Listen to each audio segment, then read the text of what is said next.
Hey, what is going on, everybody? Welcome to 3DHP. My name is Jerry, and I'm an idiot as always. At least most of the time I am. Try to have fun. Try to be young. Anyway, another day, one more day, and that's it. And then we're going to be into what? 2024. Yeah, it's coming tomorrow night. So happy New Year's. Happy New Year's to everybody if I don't talk to you between now and tomorrow night. And yeah, look behind me. See, yeah, the aliens coming together. I got my camera set up. I've been taping all the parts going together. But I do have an issue. There's one part that goes on. There's like a 1/4 inch gap. And me and Matt have been discussing it behind the scenes, trying to figure out why. And you know what? When I think back a few days ago, I think there's a part I printed and I ran out of filament and I took it off the build plate. And actually, I thought the part was done.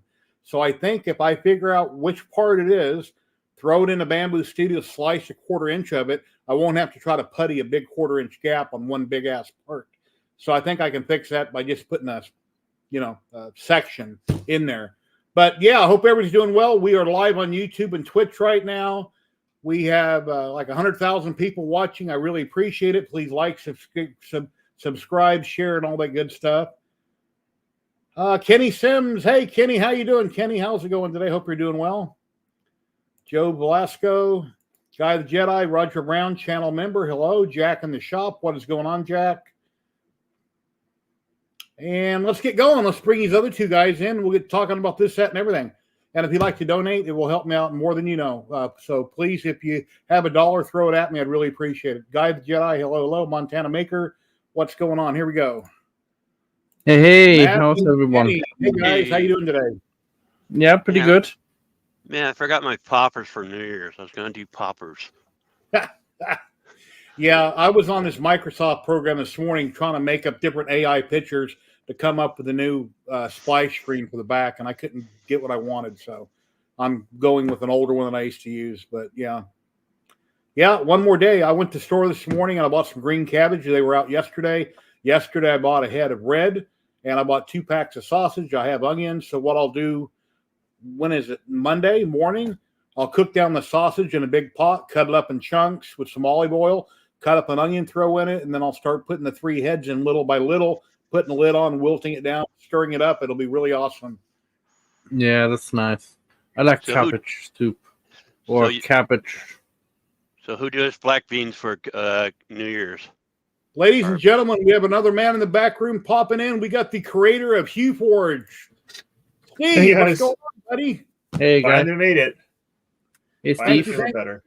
I know you've been under the weather and haven't been doing so well. Yeah, I got the flu, but it just lasted forever. It wasn't awful. It just wouldn't go away. Like, it wasn't the last time I had the flu like 10 years ago. It was awful. I couldn't do anything at all. This time, only one day was really bad, and the rest were just kind of like, come on, just tired and worn out, but not miserable. So at least that was good. But it went on for like 15 days, so that wasn't great. Cool. So at least you're getting better. Hey, Kenny. I don't think we've met. Nice to meet you. Nice to meet you. I do have your product. All right. I still want to do a big collage, and I haven't done it yet, but it's in the back of my head. Do something really large and just piece them all together. Nikitas, my dogs are bothering me. Yeah, I've been live streaming for a couple of years now. I used to do one-on-ones and interview people, and then I kind of got tired of trying to find people that I do one-on-ones with, and then I just do a maker hangout. And we get big channels, little channels, individuals, anybody and everybody from all over the world that pop in different weeks and different times. We're live on Twitch and YouTube right now, and I stream anywhere from 2 to 3 hours, sometimes 4 hours. So, you never know who might pop in. Cool. And Josh, Recreator 3D, is here. Oh, hey, Josh. Gentlemen. How you doing? Hey, Josh. How you, Josh? How you doing? Doing good. How's everybody else? Yeah, good. Good. You were on For the Smurf, New Year? right? When you on Smurf? Here in England? I was not. Doug was there. No? Oh. Doug was there with the at recreator3d.com's table. So we did get a sponsor table, and Doug had his print-a-block printer, which you might have seen. Yeah. So maybe we can get Doug to pop in a little later if he's around. Yeah, that would be cool. Steve, how you doing? I'm doing better. Better. Under the weather? Oh, I've been sick since the 15th. Oh, geez. So, That's a good stretch. Admitted you're quiet and shy. Yeah, I haven't had the flu in, I don't know, 20 years. I don't know Yeah, when the last time was, but it's been at least 10 years for me. And I really didn't think it was the flu. Well, I actually still think I had two things. I think I had one thing over the 15th through the 18th, because by Tuesday, Wednesday, I was feeling mostly better, just some cough, which is normal after, head cold kind of thing. And then Thursday, Friday, I started feeling worse, thought I had a sinus infection, went to get some medicine, came back, and by Saturday, I felt miserable. So I'm kind of wondering if I got something going in to get my medicine for the sinus infection. And that's when I got the flu. That's kind of what I'm wondering. Do you see a doctor? Yeah, I went to go to urgent care here, which is basically like a quick check clinic to get antibiotics. I basically figured I had a sinus infection, didn't want to have a sinus infection over Christmas. Just went and got some antibiotics. You sound like you break down how I do.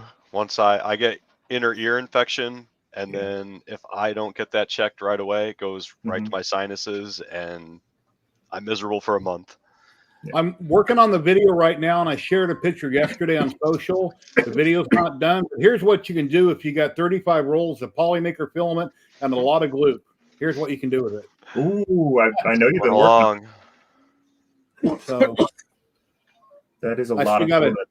Yeah, I still got to do that. In the video, I stack all the filament up on that gray base, and it goes all the way to the ceiling. It looks like Jenga. But I'll have the video up in a few days, so it's getting there. Are you going to leave it as is, or are you going to try to, goop it up, polish it up? I'm going to putty the cracks here and there, prime it, and paint it. Nice. Now, the upper body, I went ahead and glued on it solid because I determined based on my little resin print, I can get it out of the house, but not with a big tail on it. So the tail, I hot glued it with hot glue all the way around, stuck it in and taped it.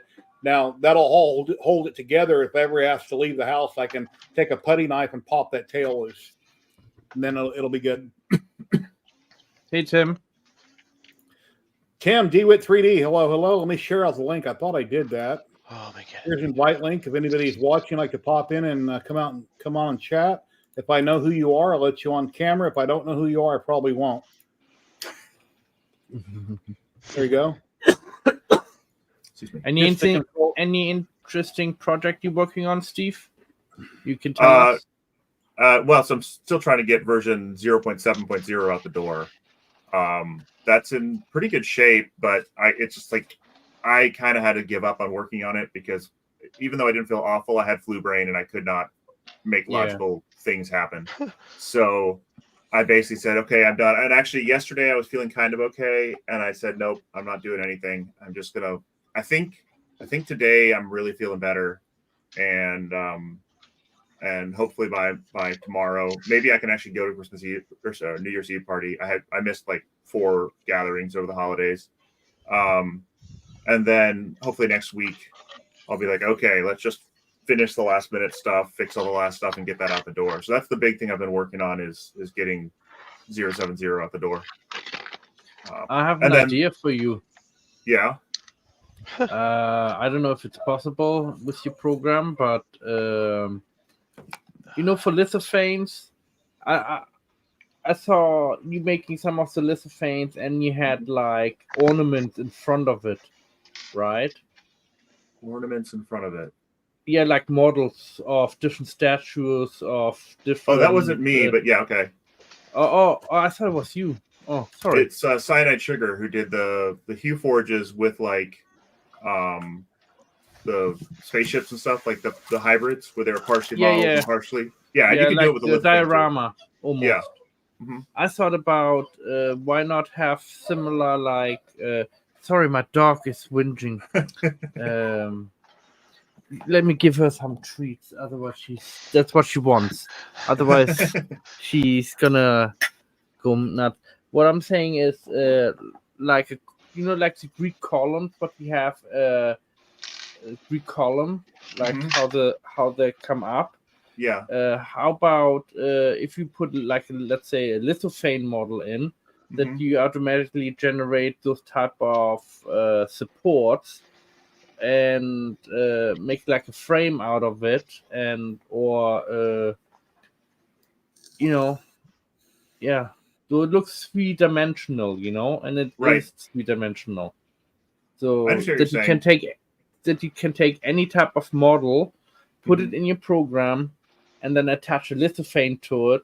What would hold up the lithophane, maybe, and maybe create a lamp holder so you can attach a lamp behind it. So Yeah, okay. I see what you're saying. I think that's probably not going to come in the next release, but that might be. I think there is a release I want to do where I do more geometric mesh stuff, like a puzzle generator or puzzle piece generator or other things like that. And so that would fit within that kind of context. My next one is all about color and getting to put colors where you want them to be more easily. okay. Steve. Sounds good to Steve. me. So, but yeah, I definitely want to do some more geometry stuff, but I kind of need to sit down and make a focus on doing geometry stuff. Now, the big news is, if you haven't seen, January 12th is my last day at my day job. I'm going full time on this in January, so I should have more time to do things like that. Congratulations. Thank you. So, Wow. yeah, I couldn't keep doing both. It was too much. This got a lot bigger than I expected to, a lot faster. So, which is a good problem to have, but I had to make a choice. Your primary printer is bamboo, though, right? I mean, because like that printer that just came out with the 5 heads. The XL, no, yeah. So I mean, I did all my development on clipperized Core XYs that were just single nozzle, single extruder, no auto swapping. But yes, when I just don't have time to babysit printers right now because I'm doing all the software and the business and the support. So yeah, I have two bamboos. Yeah, I have two bamboos that do most of my HueForge printing now. Every once in a while, I use my bigger one because I need the bed space. So my 2 Core XYs are 300 by 300, so that can make a significant difference on a model. You live here in the U.S.? Yeah, I'm on the East Coast. Okay. All right. But I hope you're having good weather. According to the news, the East Coast is getting hit by everything. All kinds of bad weather. We just have cold weather right now. It's just cold. And it's not even super, super cold, I don't think. Let me check. I would say it's in the 30s. It's not. I'm in Vegas. It's 60 and sunny right now, so it's pretty nice out. Yeah, it's actually 40. It's actually 47 right now, so it's not even that bad. Simon, channel member. Hello, hello. How are you doing today, my friend? Happy New Year to everybody. Yes, tomorrow night, New Year's Eve. Yep. And for Monday morning, I bought 2 heads of green cabbage, a head of red, 2 packs of sausage, an onion, and I'll cook all that up and wilt it down, and it's going to be yummy Monday. Make that every year. Why does that sound like a Billy Joel song? A bag of Sounds like a good Dutch oven later. You don't know that song, do you? Went to the store yesterday, and they only had 1 pack of sausage. The guy found me another one, and they were out of green cabbage. So I went back this morning and bought a couple heads. Then I bought some wood loaves for my laser projects. So, yeah, too many hobbies, not enough time. I'm retired, and it's like I don't have enough time to do anything. But what happens is a good show comes out on Netflix, and I start watching it, binge watching, while I'm trying to do stuff. And then I can't really live stream. I'm watching TV while I'm working, and the days just go zoom. Yeah. Oh, come on, admit it, Jerry. You right next to you is Netflix running, right? Well, not now, no, but yeah, back when I had a job, you watch your watch all day long or your phone waiting to go home. When's it all going to be over? Because you're tired of being here. When you're retired, trust me, it goes by faster. Enjoy having a job. It days are much longer when you're working. You get that, Steve?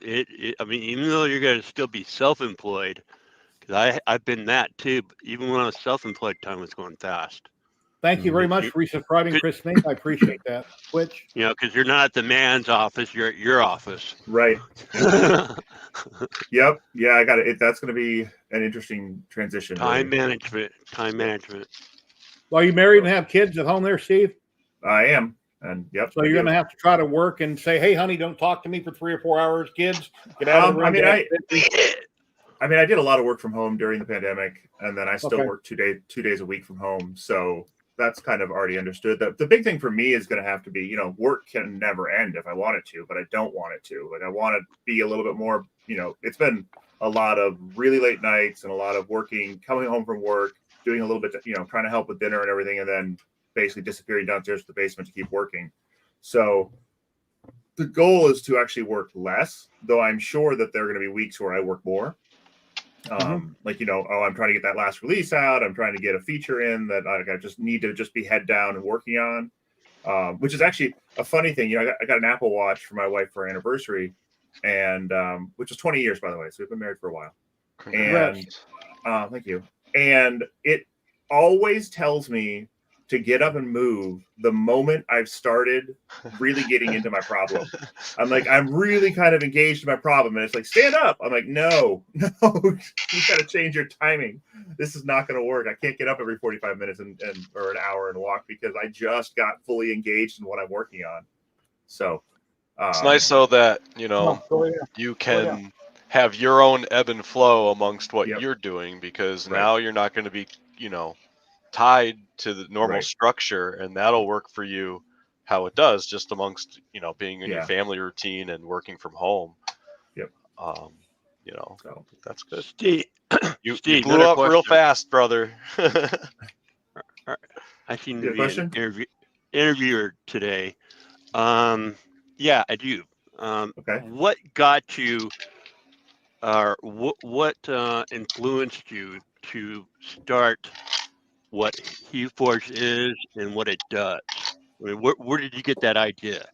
Okay, so I actually started trying to produce color lithophanes without doing all the swaps, without doing the 16 swaps, because I don't have a AMS unit. So I think the CMYK method is super cool, but it's too many swaps for me.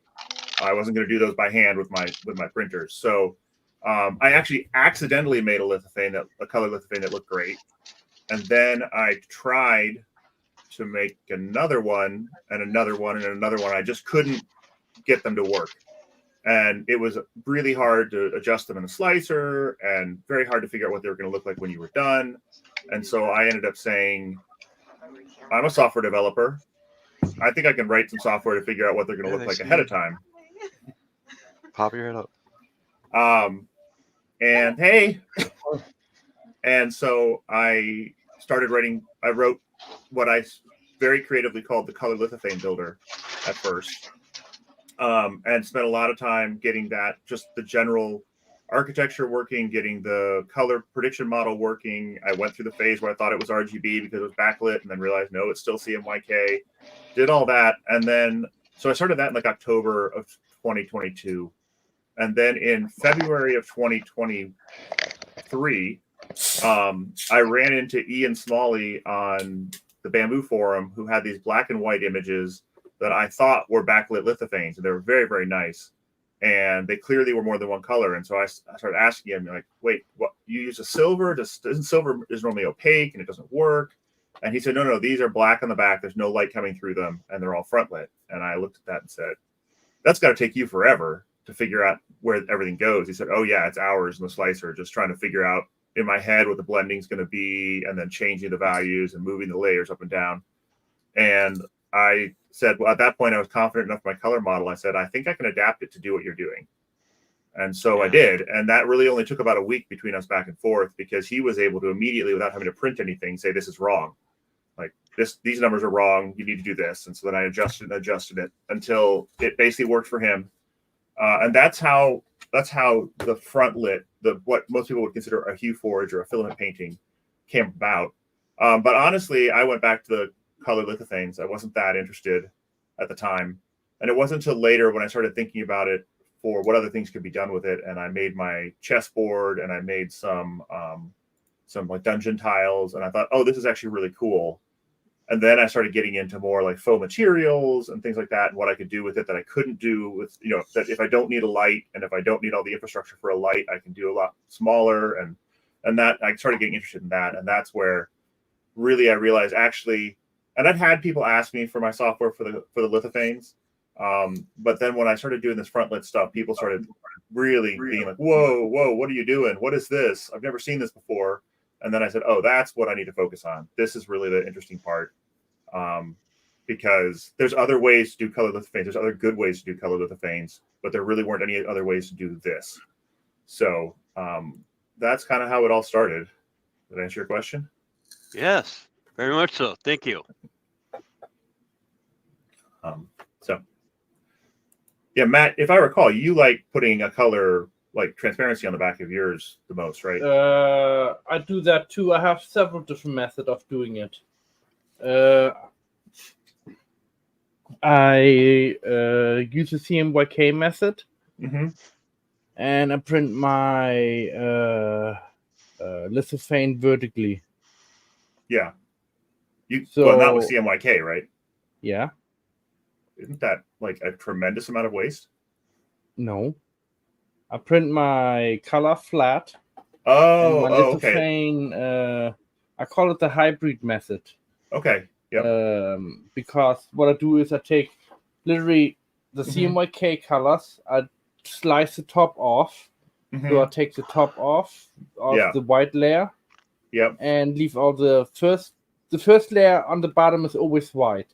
And then you have the cayenne, magenta, and yellow.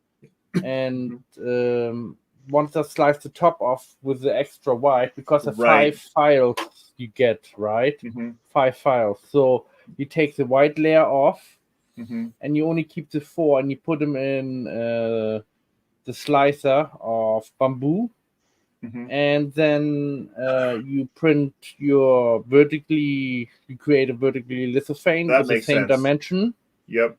And then you attach them or glue them together. Yeah, I think that's how he did it originally, isn't it? Isn't that how Jason Proust did that first? Was to do it that way? Like that's the first video I saw. He had 2 different ones he put together, and then eventually they just put the whole thing together flat. I feel like that's what I think the he first time I printed it saw flat, one, the big one, right? So I think the first time I saw a video on it, which I can't remember whose video it was, he was showing the color layer and then the vertically printed lithophane layer and putting them together. And but pretty soon after that, I think they just started doing it all together. That might have been my video. Maybe because I had could have been because I had quite a few views on that one. Okay, might have been. So it was a while ago I saw it. Yeah, it's been at least half a year at least. Maybe even longer. I think this was quite a while ago, but it could have been. I don't remember, honestly. It's been a long time. Because the hybrid method I developed the same time when the CMYK came out. Okay. That makes sense then. Yeah, because you get better details if you do the vertical on the on the what? Way better. Yeah. And also I like on the CMYK that it does have that white to image transition, because one of the cool things about lithophanes is that it just looks like a white sheet until you put it up to light, and then all of a sudden there's this dimensional image in there that looks really cool. Exactly. And mine don't look like that. Mine hold on, red light. Mine look like this, until before they're lit. So that there's no real, like, there's an image there. Obviously, it doesn't look great, but there's an image there. I found my hybrid, one of my hybrid pictures. I'm putting it on right now. So I don't know that I have a power cable for this right here. That's a green screen behind you, Steve, right? It's a faux background, or it's not a green screen, but it's digitally put in. Okay, looks good. So let's see there. Oh, she's gonna disappear. That's what that looks like. She's reversed, but yeah. So, but there's no like, you see the colors and everything. I like when it's white, and then all of a sudden you see everything. I like that. Oh, yeah. You're on a cell phone, not a camera, right? Me? No. Yeah, I'm on a camera. Because we just seen Wednesday reversed. For some reason, she was reversed, and you showed me it. Her name was reversed. Was it? And usually, if somebody is using a selfie like on a camera, she's backwards. Okay. Hold up your left hand. That's your right hand. No, that's my left hand. Okay, let me. Yeah, you're reversed. I must have myself reversed here. I've seen that before. People do that on different videos, and I'm like, wow, that's on this side of the printer. Why is it on that side? Yeah, There you we were go. flip. Yeah. There we go. Yeah, there we go. That's right. And that was freaky. That was freaky, man. Here you go. This is one of my hybrid. There you go. Lithophanes are so hard to do on camera because the light, but that looks great. Those greens and blues are really awesome. The best thing Matt has ever done is a Day of the Dead picture of this girl, and hopefully he'll show it. That's the best picture here. he's ever done. So I printed that one vertically, and the color I printed flat. Okay. Do you give yourself a little lip on the back for the color to slot into? What? No. Do you have a way to register them together so that they're totally aligned? Oh yeah, I calculated. I calculated my. It's very easy to calculate. I can. Okay, if you have, I have a border on here. That's what. Yeah. Right, all around here. Uh-huh. It's 5 mil. So you calculate this border and that border. It's 10 mil. Right. Then the whole picture at all is 165 mil in size. So I calculate then minus 10 mil, so 155 mil, and I make this one in 155 mil. Right. So okay, I was just wondering if you actually dimension. had edges. I was actually just wondering if you had some edges on the bottom and the side so you could press right up against the edges. But no, it's C. Okay. Yep.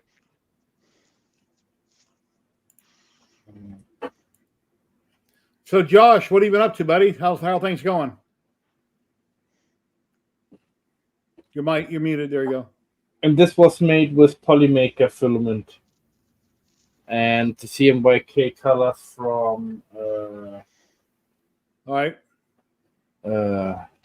Bamboo. Matt, let's talk to Josh. Hey, All right. Josh, how you been?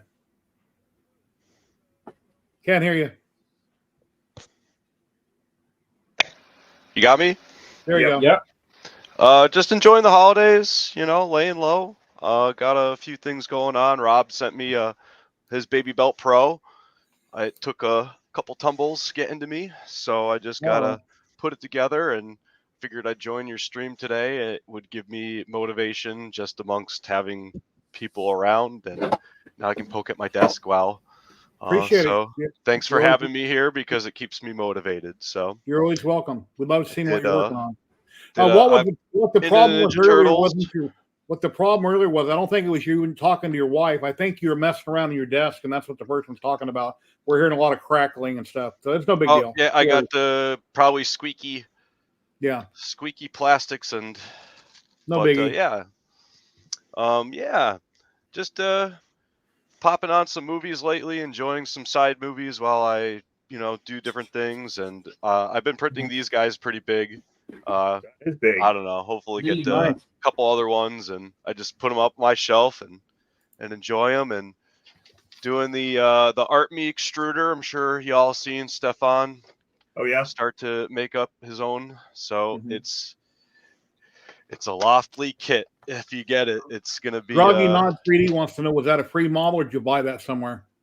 The Leonardo one is free, and that's where people get you. They give you the free one, and then you got to go buy the rest of them. But it's not too bad. I think it was like $15 for the 4 set. Where'd it come from? I will find the link and share it with you because appreciate it. Otherwise I'll butcher it. But I'm glad that everybody's been doing good. I tried to catch the streams on the side a couple times back, and just been talking with Doug and working with trying to get his print-to-block printer promoted, and Smurf, all the rep wraps coming up this year. I think I'm trying to get to Rocky Mountain rep wrap with Rob, so that should be fun. If anybody is out in that direction, want to come out and hang out, and Mike, pick me up? Yeah. That's April. That's in April, I believe, we'll right? fly over. Yep. We'll bring you back. Perfect. April Thank you.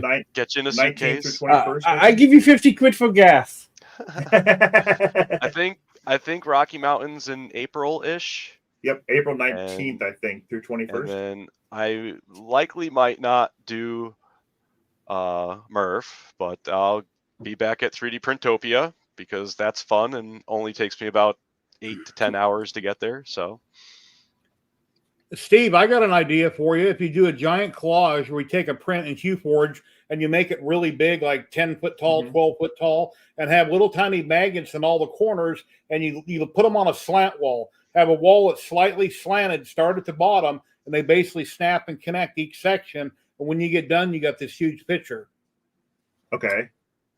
Just a thought, something like that. Maybe magnets might work for something like that, where they all connect together with magnets. And you wouldn't have them on a wall straight up and down since it might fall forward and could crash. Have it on something slightly tilted. Something for a show, that might be a cool idea. one thing I really wanted to do was get like a door frame and the CNC pipe rig. And so we're only doing slight adjustments. So you could almost have like a CNC rig as a 3D printer, and you could do, I'm sure it would take forever, but how awesome to do a custom rig where you're doing like a 5 foot by 5 foot QForge that just you poster up and stick on your wall. It'd be crazy. I mean, I'm sure. Matt, grab the picture that came of out. the Day of the Dead lady. Oh, I just put that one away last week. I'm sorry. Well, we stream for 2 to 3 hours, so we have time. All right, I will look for it. What's the new giant printer that came out? Was that from Elegoo? Yeah, T500. No, Someone's got to do a the QForge on OSG. that. The OSG. Actually, so James Bricknell from CNET, Yeah. he lives near me, and he said he might be getting one to review, so I might be able to go over there and QForge something. And then That'd be awesome. You guys Marcel. should just like stream for the week or something. And then Channel Uncle member Jesse. Marcel, hello? Uncle Jesse had also said that he was considering something when he got his. So, I think that the big issue there is, of course, you've got to make sure it's set up so that it won't turn off if you're not there to make the filament swaps. So, but it's supposed to be running Clipper, right? So that should be easy to add as a macro. And next year, I'll bet sometime Bamboo will come out with something bigger too. Sometime next year. I expect that. Well, if you got some sort of MMU or a palette, you could set that up easily enough with it, right? Yeah, I mean, like an ERCFA, because I think it's a Clipper printer, so it would need to be an ERCFA, I think, like the ERCFA 2. I've not quite got to Clipper yet. Oh, I Clipperized a long time ago, but I'm a software developer, so it made a lot of sense to me. Sure. I love Clipper, man. Yeah. I think I Clipperized my first Ender 3 Pro probably 6 months after I got it. Ladies and gentlemen, we have Doug dropping in. Hey. Dream Void. Oh, Hello. I sent you the picture. I heard my name. I heard my name. What? Hey, Doug. Hello. Hi. I'm here. I survived Smurf. How you doing? Is that I on survived. a t-shirt? What? Got to get that on a t-shirt. I survived. I survived Smurf. Oh, I mean that's tempting. No, sorry. What was the other question? I was just saying that I was welcoming you in, telling everybody who I was bringing in on camera. Yes. Sadly enough, I have to interrupt people when they're in the back room. No one on screen sees you except for me, so I interrupt whoever's talking to bring the people in. Okay. Well, hello. I am the printable printer person, and it's doing better than what it was at Smurf. Of course, it always does better than it does at the show, right? Well, it was the Ian from Duet 3D went on a fantastic rampage and told me everything that was wrong with it. So wow. He simultaneously broke and fixed it twice. But I've taken his feedback and now added to it and fixed the belt paths, which was his main criticism. Nice. Yeah. So, yeah. Well, it's good to have you on. I stream each and every week on Twitch and YouTube. I've been doing this for a few years now. I have no plans on ever quitting until someday when I'm no longer here. So this will be a weekly thing forever. We talk about 3D printing, lasers, CNCs, resin, a little bit of anything and everything. Sometimes we even talk about food. Yeah. Food. Food. Yeah. Mm. Pizza and wings. Scallops tonight, man. Scallops tonight. Yes. Ooh. I don't know if I've ever had scallops. Really? Scallops are awesome. Gammon Yeah. sticks and pineapples. Gammon is a solid choice. And yeah. Schnitzel pommes with mayo. No, my wife doesn't like mayo. What I done today is the gammon steak. I put pineapples on top, put it under the grill for 12 minutes, and I put some chips and I made some peas and yeah, was very good. Yeah, I love me some schnitzel, man. And that alien video, I should have it out by Monday. I should have it done because I only have a few more pieces of glue. I was missing a piece of the arm, so I had to print it overnight in the bamboo. And then I got a camera setting up, and every time I put something together, I film it. And then when I get all done, that'll be like a time lapse in the video where I speed up and I'm putting it together really fast. But it took 35 rolls of polymaker filament, so sliced everything up. Luban, Matt helped me do that. I wasn't that familiar with Luban, so we used 3D Builder in Windows and Luban and got everything all cut up in pieces. 3D Builder is shockingly capable. Yeah. I designed stuff in 3D Builders. I mean, I did quite a few things in 3D Builder. It does a lot of things super well that other programs that are, not free take forever to do, like merging STLs. There you go. The base was made in 3D Builder or the egg? Both. Both. Oh, wow. Sorry. The egg was modified in 3D Builder. Okay. I made the egg in Luban as a lithophane, and because it was too smooth, and then I put it in 3D Builder and wrapped around the desired pattern what I wanted. Mm-hmm. So, wow, White Knight was designed in 3D Builder as well? Dang. I've only used it to like modify, merge, cut, and things like that. But man, for big things with lots of triangles, it's way better than anything else. Sorry, Matt. Does that glow? No, not yet. Not yet. That'd be fun. Not yet. Yeah, I thought about to put a little round LED light on the bottom, but I still have to redesign then the base. Because you can have Luban put that inside, right? What do you mean? Luban can invert or I can do an invert picture in it. Yeah, so like you still see the egg, but when you light it up, it's got the litho inside with like a dinosaur, right? Thanks, Josh. That's an idea, but would you go as far as putting animatronic in there? Oh, no, then that means I have to cut open the egg. Just make another one. After cut the egg on the bottom open, and I don't like to cut the egg. I like to have the egg printed in one piece. So this way, it's solid, and then when you can pick it up, it looks like a real egg, no seams or nothing, Have it open up and have a full-grown chicken come out, animatronic, and then people ask the question, which came first, the chicken or the egg? The egg came first. The chicken was in there. Talking about chicken. I'm a member now with STL Flicks. Oh. So because I won the licensing of Joe Telling. Of Joe Telling's stream, his $110,000 giveaway. This is called the flappy chicken, I guess. Oh, the wings flap? Yeah. And I have a wheel on the bottom. Does it flap its wings when you roll the wheel? No, okay. No. That would have been cool. But no. Sadly not. Crazy chicken. So I kind of want to know how Doug, how you got started on Print-A-Block. Like what inspired that?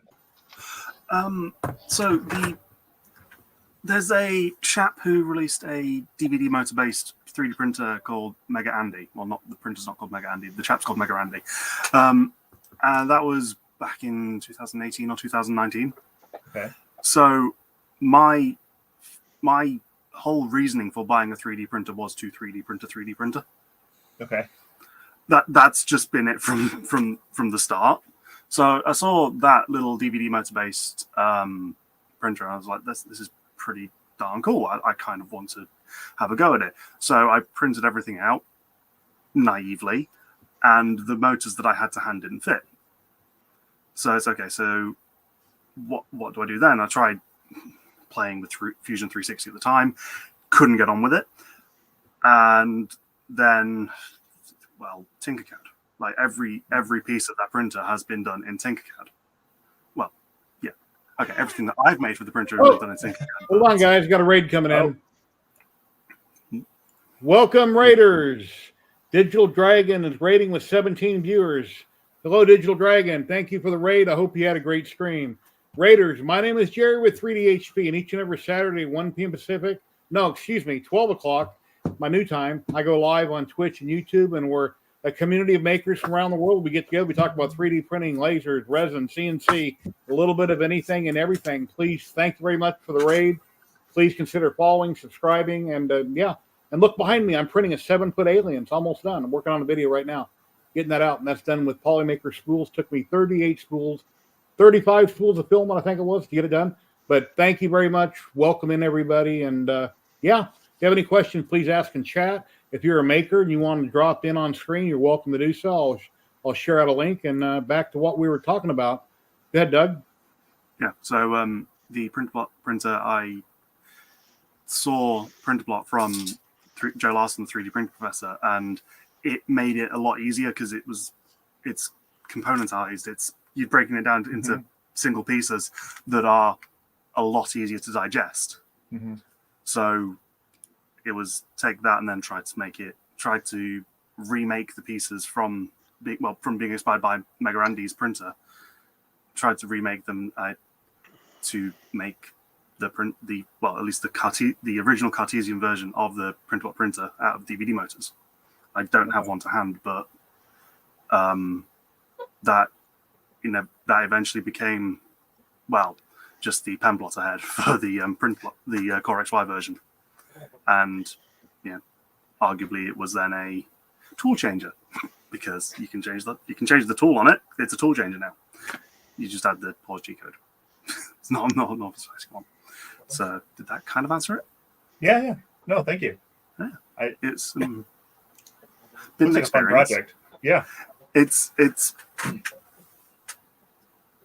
an experience to put it lightly. Also, Joe had he calls them electro blocks, which is based around I think it's an Elegoo Arduino kit, where you've got your motor blocks and sensors and switches and all those fun things that you can put into it, and build a flawed self-driving robot vacuum cleaner if you really want to go that far. But yeah, that's it really. He released it as an open standard. The connectors and the connector holes are open for anybody to use. And when he released it, he said, have fun. So I went and had fun. Nice. I used to be like, at least half the hobby for me was printer upgrades and printer modifications. So I never wanted to build a printer from scratch of my own design, but I did go and like modify the switchwire CAD to do 40/40 extrusions and just be able to modify my Ender 3 rather than get all new components and pay for all the upgrades. So I've done that, but that's about as far as I went. But now I don't have time for printer modification, but I like seeing other people do it because it was always really fun. So if I can grab it, you can. I've been enjoying seeing Doug's the last thing go was the and troubleshoot the from one to another. What is that? That's a bed probe. Oh, okay. It's not a difficult modification if it's just connectors. Mm-hmm. That's really not focusing on where I wanted to focus because Yeah, it's printed in doesn't want white. Yeah, Probe. it's yeah. I need to change the complete X carriage on it. It's far too much. But it has somewhat been printing. I've had more than 10 layers at this point, as if that's an achievement. Well, no, it is an achievement. 10 layers is definitely an achievement. It's still the fine tuning. It's still the slicer profile, making sure it's not going too fast, but also at the same time, it needs to not be too slow and take 19 hours to print out a 2020 cube. Yeah, that's a little much. Yeah.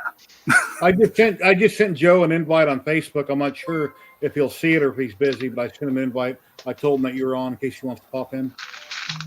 All right. It's been fun just seeing you start again. I found my box of DVDs because Doug inspired me to kind of get into it, and seeing him go from the DVDs and then just go into the higher motors and say, again, troubleshoot all the logistics of what it is to play with and build a toy printer that Thank you for the follow. toy blocks.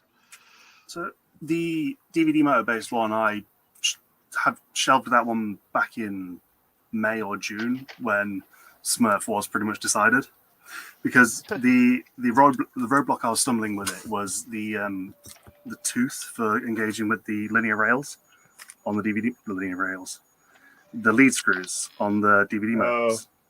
So trying to get the screw to engage with that, and it was slipping left, right, and center. Yeah, left, right, and center. If it's on the it was just slipping all over the place. And there is a tweet from, I can't remember how far back it is at this point, but there is a tweet of the Cartesian DVD motor based one that was working, and I went as far as going dual Z axis as well to try and add some stability to it, and then realizing that I needed to get coming to the realization that I needed to get something that was semi-functioning for Smurf is when I took the Core XY approach with the 28 BYJ motors, and that's mostly Rob Mink's fault for the 28 BYJs, because his baby belt, I want a baby belt. He usually drops in. Rob's here almost every week, but I don't know, he's been under the weather lately, so I'm not sure. I think he's just out of the week, out of the state, I think he said this weekend. Okay. Yeah. He's been a good kind of bad influence with it at the moment as well. With some of the troubleshooting for the Core XY version, and then with his Baby Belt Pro, with that going for NEMA 11 motors, I've already got those ready for the printer block printer to print its upgrades to go from 28 BYJs to NEMA 11s. Mm-hmm. And then where after that, it's making the build area bigger than the roughly 80 by 80 millimeter cube that it is going to be. And going from there, because I've got, well, granted they're 3mm rods, but they're a meter in length. I could have a 1 meter cube build area if I really wanted to. But that's it. It's sticking in with the spirit of RepRap of it being able to print its own upgrades and to print the next printer block printer. Mm-hmm. There's a tail on the Alien, but I got it all glued on now. Well, yeah, I think, Jerry, you got a tale of a story to tell people. Yeah. That Xenomorph is nuts. What? I can't remember. Have you said what the plan is with the Xenomorph after you've finished with it? Just to have it as a decoration here in my hobby room behind videos and stuff. Whether I'll ever sell or do something with it in the future, I don't know. But for the time being, I plan on keeping it. See, I got that gray base that's got casters on it so I can roll it around. Then I got the big white table next to it on casters. I got to kind of roll that out of the way to be able to roll that Alien back and forth, but I can't really do much with it. And I want to leave it on there. The tail is hot glued on because if I glued the tail on, it would never leave the house. But I realized the upper body, the arms, and the legs, I can probably get it out a door if I had help. But the tail is hot glued on so I can pop it with a putty knife. So I'm currently working on getting the head glued together and everything. So how long have you been printing this? I've seen it a couple times on Dustin how long have I strand. been printing that? I'm not sure. 4, 5, 6 months. Good Okay. Polymaker said they'd sponsor me, and they give me a couple coupon codes for like 8 rolls of filament, and then I get it and use it up, and then I got to apply on Discord for more filament, and then after a couple weeks they get back with me, give me the codes, and I order more. And I was hoping to have it done by Christmas, and we're almost to New Year's, and I think it'll be done by New Year's, but I still got to go back in another video and putty everything up and paint it and figure all that out, because I want to do it black so it doesn't look like a collage of colors. At least it kind of looks done by doing it black, even though I still need to paint it and putty it and sand it and all that. So what did you print it in? Like what material type? PLA, Polymac, Okay. Polylite, Okay. PLA, Polylite. Okay. The lower legs were all done to 15% infill, most of them. The upper body usually 5%, and the tail was, I don't remember, 5 to 15. It just depends what I set. I sliced everything in Luban so it would fit on my Cheedy iFast printer, which is a rectangular bed, but a lot of the parts were small enough I could print them on the bamboo, but the bamboo knocks out parts really fast, even in standard mode. So some of the parts that I needed to print on the bamboo, I would just cut them in Netfab or in Bamboo Studio into 2 parts, and I'd print them on the bamboo and glue them back together. So it's so much faster. So it's getting there. So the tail sounds like an argument to have used printer block connectors. Yeah, Derek over in the UK done that Hulk that's much bigger than my Alien that he's selling, and he took him like 50 rolls of filament. Yeah, it's huge. It's a big giant Hulk, much bigger than Alien, but the Alien's unique, and I always wanted to have something like that, so I got it. Thank you very much for the follow. I really appreciate that. Yeah, I advertised on X. So freaks me out every time I think how old that movie is, Alien. 86, I think. No, try 79. Well, when it first started coming out. Yeah, the first one, 79. As old as me. Yeah, I got part of the movie on my hard drive, so this next video I can have clips of the Alien in it like I did the last one. I try to keep it under 10 seconds so YouTube don't nail me for copyright. So I just find a clip and time it for 10 seconds and cut it. You have to get that part where she says, you know. I would like to do the opposite of Jerry. Print out the little alien that pops out of that guy in Men in Black. The one that does a little dance and, with the, that would be cool. Oh, let me guess. Jerry's got one. Here's a power loader. I printed out all the cables in resin, but I wound up buying a bunch of Plex tube, and I haven't put all the cables on it and needs more painting done. But, yeah, that's all done in resin. Except for the base. I think, I did the base in resin too, but, yeah, it's really cool. It's from Wicked 3D. Well, clearly you now need a life-size power loader to deal with your life-size alien. If I had a bigger house and I was rich, I actually, if I was rich, I'd buy a real power loader. And then here's a small version. Here's a resin printed version. Right there. That's the one I'm doing 7 foot tall. That's the same model? Yeah, same exact one. This was printed in 3 pieces. And when Wicked has, as you with most modelers, you can get 1 piece, 3 pieces, multiple pieces, whatever you're printing. I took the 1-piece model into Luban, tried to cut it up, and one test part came out really blocky. Contacted Gabriel with with Wicked, and he said, no, you need to take the 3-piece model and size it up. So then I had to go into 3D Builder, and Matt helped me to try to get the sizes about the same. These were printed in FDM. And to give you an example, here's a size difference for one of those green tubes. So, looks like an elephant. It is huge. Man. And then I realized that one of the parts on the model is not flush. The big part on the head up here isn't flush. There's like a lip. So it's not going to fit in that corner. When I printed this part, I think I stopped it early or something. And I'm going to have to go and cut off like 1/4 of an inch of the model, reprint it. When I glue this all together, I'll go from the head up, and then I'll just slide that piece down in there and glue it. But it's getting there. So, yeah, it's really big. How many hours do you have on your bamboo, Jerry? What? How many hours do you have on your bamboo? I bought it last February. I don't know. I use it almost every day. Well, I was using it almost every day. I think there's a way to look it up. What? I think there's a way to look it up on the printer, right? Yeah, Oh, I don't there know. is. There is, but I forgot how. I'm just curious if like it's come up in conversation where if anybody's got like 3,000 hours on their unit before they had to do a nozzle swap or had any issues. Well, I know for a fact that whenever your nozzle is dragging the first layer and it sounds like sandpaper, your nozzles wore out. So I've had that happen on 3 of my nozzles. I ran glow in the dark through it one time doing a handful of these little ghosties at Halloween. And then the couple prints after that, it tore up my bed because the first layer was too close. And it was like burrowing in the bed. And the prints would still come up fine after it got past the first layer or first couple layers, but the nozzle was wore out. So I swapped out the nozzle, fixed the problem. And I need to order a couple nozzles this weekend and another bed for it. I'm using nanopolymer adhesive on it right now, and it's got some big rips in the bed, and the coating is wore off. And I'm wondering, do I go to Bamboo and buy the nozzles, or I go on AliExpress and try something different at a cheaper price? Do I get a textured bed, those really cool ones that are on AliExpress for like 3D and all that? Or do I just go spend $35 and get a Bamboo? I'm wondering what I should do. BQ Panda. So you get the Revo nozzles on your Bamboo Labs printer?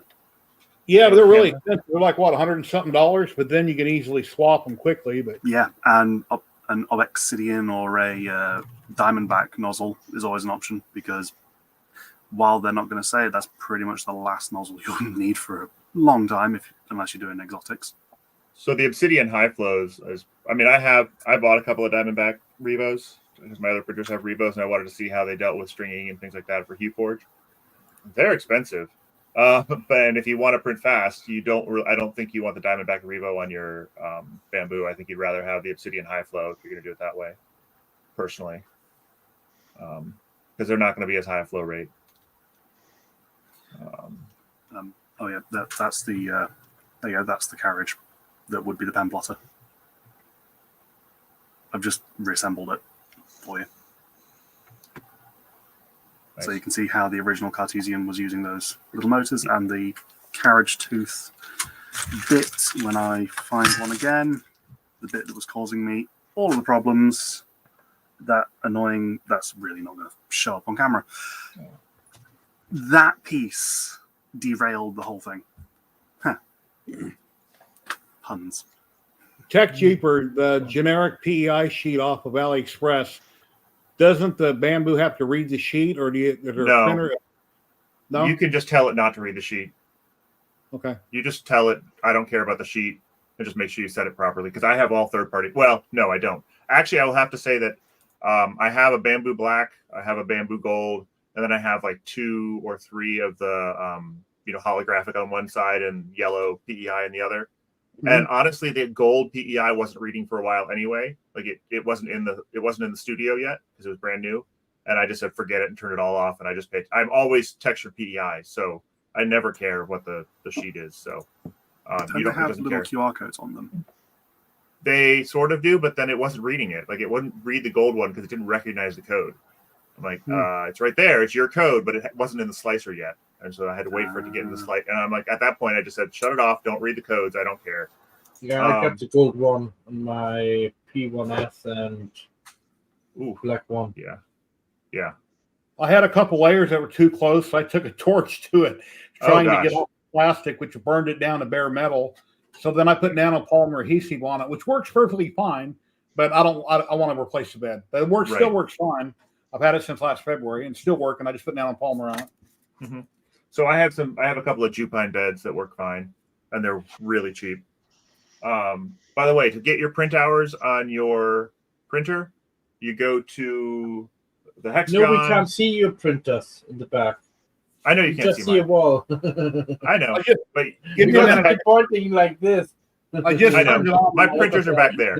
They're right there. You can't see them, but they're right there. You go to the hexagon icon, and then you go to device info, and at the top of the screen is hours, print hours. All right, it's booting up now. Look at it in a minute. So mine is 657 on this printer. Originally I had a motor on the AMS go bad. They replaced it. I recently had a camera go bad. They replaced it because when you look at the screen, it was all screwed up and lines everywhere. The first time that happened, I was printing ABS, and then it started randomly doing it. But of course, you sent them a video like they asked for, and they replaced it, and I'm still under warranty for a year or so. And what else? And then the little daughter board on the hot end, the thermistor goes into. I broke that connector because when I went to unplug the clip, it pulled it off the board. I tried to put it back in. I bent over connector, and they replaced that because they don't have it mounted. You got to be very careful with that clip. Yeah, my dad did that. We got him a P1S for Christmas, and he was having an issue with it not adhering to the bed. And I thought he maybe had a blob of the nozzle. So it was because the P1S doesn't have the LiDAR, so when it probes, if there's filament on the nozzle, it's going to probe too far away. And he pulled the sock off and broke the heater cable. So it's like, oh. He said the gear icon in general. The hex icon on the left side. So that's cool. Yep. And then under guy that general, can stick his arm to a wall. that's right. Yep, right through the wall. Actually, Okay, I'm looking at general. Where am I looking? bottom right, it says device info. Oh, it says printer's been used for 2,001 hours. There you go. Damn. Yeah, 2001 hours. Device info, can you see that on the P1, P2? I do not know. Actually, I don't think so. I think the beta firmware just came out with hours on the P1s. And I only know that because one of my users, actually Side-Eyed Sugar, who does the hybrid QForge prints where it's like the Pokemon cards, where it's the card in the background, and then the Pokemon is actually a 3D model sticking out of it. Her stuff is phenomenal. Her stuff is so good. I'm like, between her and Ian, they both make me jealous. Blow your mind at what people are doing with what you've done, and you're like, yep. I can't even touch it. It's great, right? I don't have time to touch it either as part of it. I get so jealous that they have all this time to spend making HueForges, and I'm like, I got to update the software. I've had 20 to 25 printers since 2017, and my X1 Carbon is the closest thing to perfect that I've ever had. It's like 99% perfect. It's almost every time perfect, nothing to work, nothing to fix. Of course, once in a while there's issues, but 99% of the time it's perfect. Mine mostly just work, but I do, you'll break some filament off somewhere or something like that. It's not really the printer so much, but it can be hard to get that filament out. You have to figure out where exactly it is, and it can be a little bit of pain. And printing the Alien, of course, I'm working with one color. I'm not going to burn up my AMS unit, so I set it behind the printer, run it directly in. So I'm only working with one color. Oh yeah, but HueForge, it's always going to be multiple. So I have 2 AMS units per printer. I would say that 5 or 6 is the most common number of colors that I use, not 8. I don't know that I've ever used 8. I think 7 is the most I've ever used, honestly. But I can 5 hook is up really common. I can hook up on this one here up to all my 3 AMS units, so 12 I can do right now. Mm-hmm. So Steve, are you adding more manufacturers, by the way? Yeah, so there will be Overture, Paramount 3D. There's more Protopasta coming, and okay. Hatchbox? What about Hatchbox? I don't have Hatchbox. I'm sorry. I can't put anything in I don't have or that people haven't done. We have some people. Let's see. We have some Hatchbox in here. I mean, you can test it, and if you get it to me, I'll put it in. But Hatchbox. Let's see. That was my first filament. When I bought my original CR10 before I got it in the mail from China, I bought a ton of Hatchbox, $25 a roll. Kind of regretted it after the fact, but that was my original filament I started with. Mm-hmm. Yeah, that's what I started with. I'm really out of. I have Paramount also, but I am out of space for more filament. So people offer to send me filament, and I'm like, how about I tell you how to test it, and you test it, because now the TD1 is in good progress. So he's in. If you want to self-source parts, you can join his Patreon for $5 a month. You'll get the bomb, and for every month you're in, up to 3 months, you'll get a license for an extra unit. He just released beta 1 of the firmware, which actually does calculate TD. Beta 2 is coming out anytime. And we have a handful of people that have built units and are are pulling the There's firmware and using it. So the TD1, you literally just put a strand of filament into the sensor. Looks like this. Put a strand of filament into the sensor, and it reads it and tells you the TD. Is it perfect? Probably not, but it's gotten much, much better. One of the reasons that we waited so long to put out the beta firmware, we needed to get some more data from people to figure out, because basically, the sensor does not replicate human perception. And so we had to, and he did most of this, we had to compensate for that. So we had to make a correction curve for that. And so we needed enough data to do that. I think we have a pretty good amount of data now. And then there's a few colors that just don't read right. Every once in a while you'll get a filament that doesn't read right. But normally it's pretty obvious. So we can basically flag it and say, we don't think this one read right. We think this one's wrong.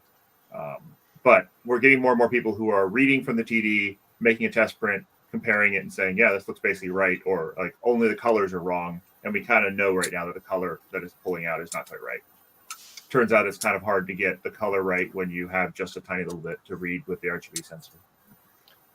It likes to pull in the black background and things like that. Hey, Doug, Joe Larson said he might pop in an hour if you're still here. He's busy at the moment. That's no problem. Yeah, Tesla's knows. It's going to be really hard to swap your chocolate colors, right? Because you have to pull out they have to pull the whole core out, right, and then replace it with a new core, basically.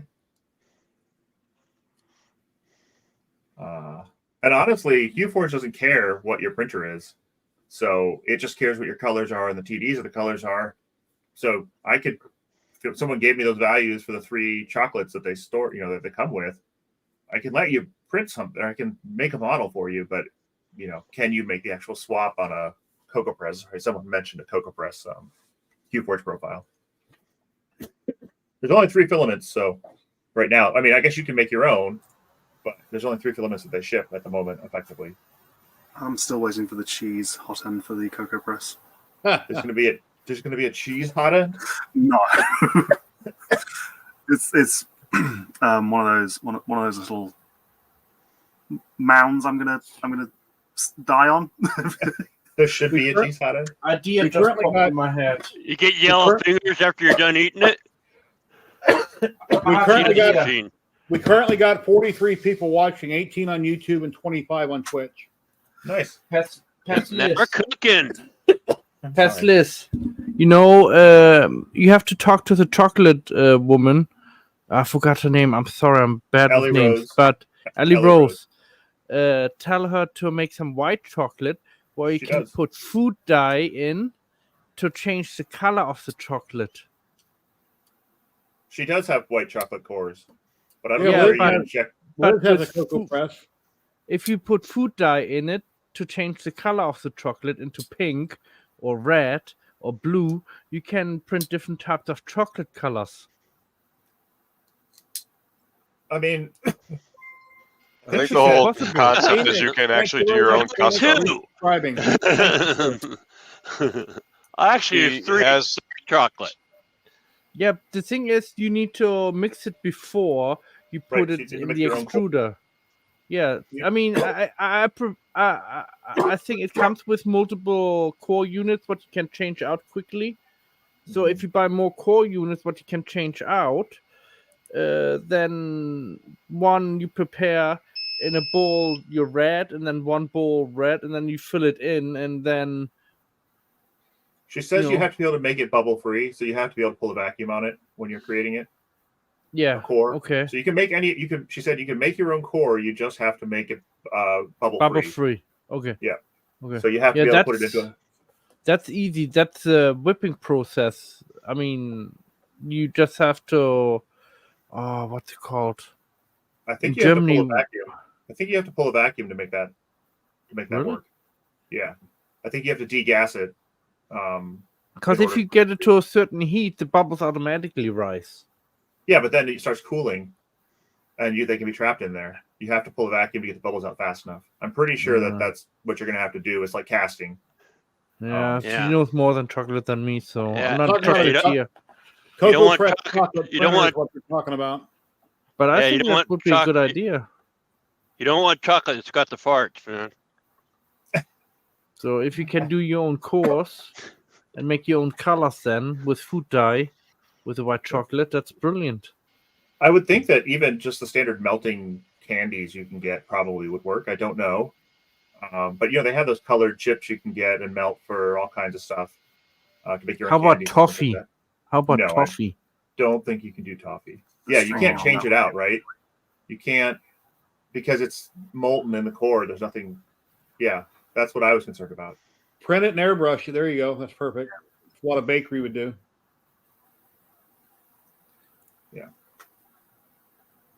Yeah, Phoenix Call, you can 3D print chocolate. I know that what's his name? Nero likes to use it to make cocoa bombs. So he makes hollow shells, fills them with like marshmallows, and then prints the rest.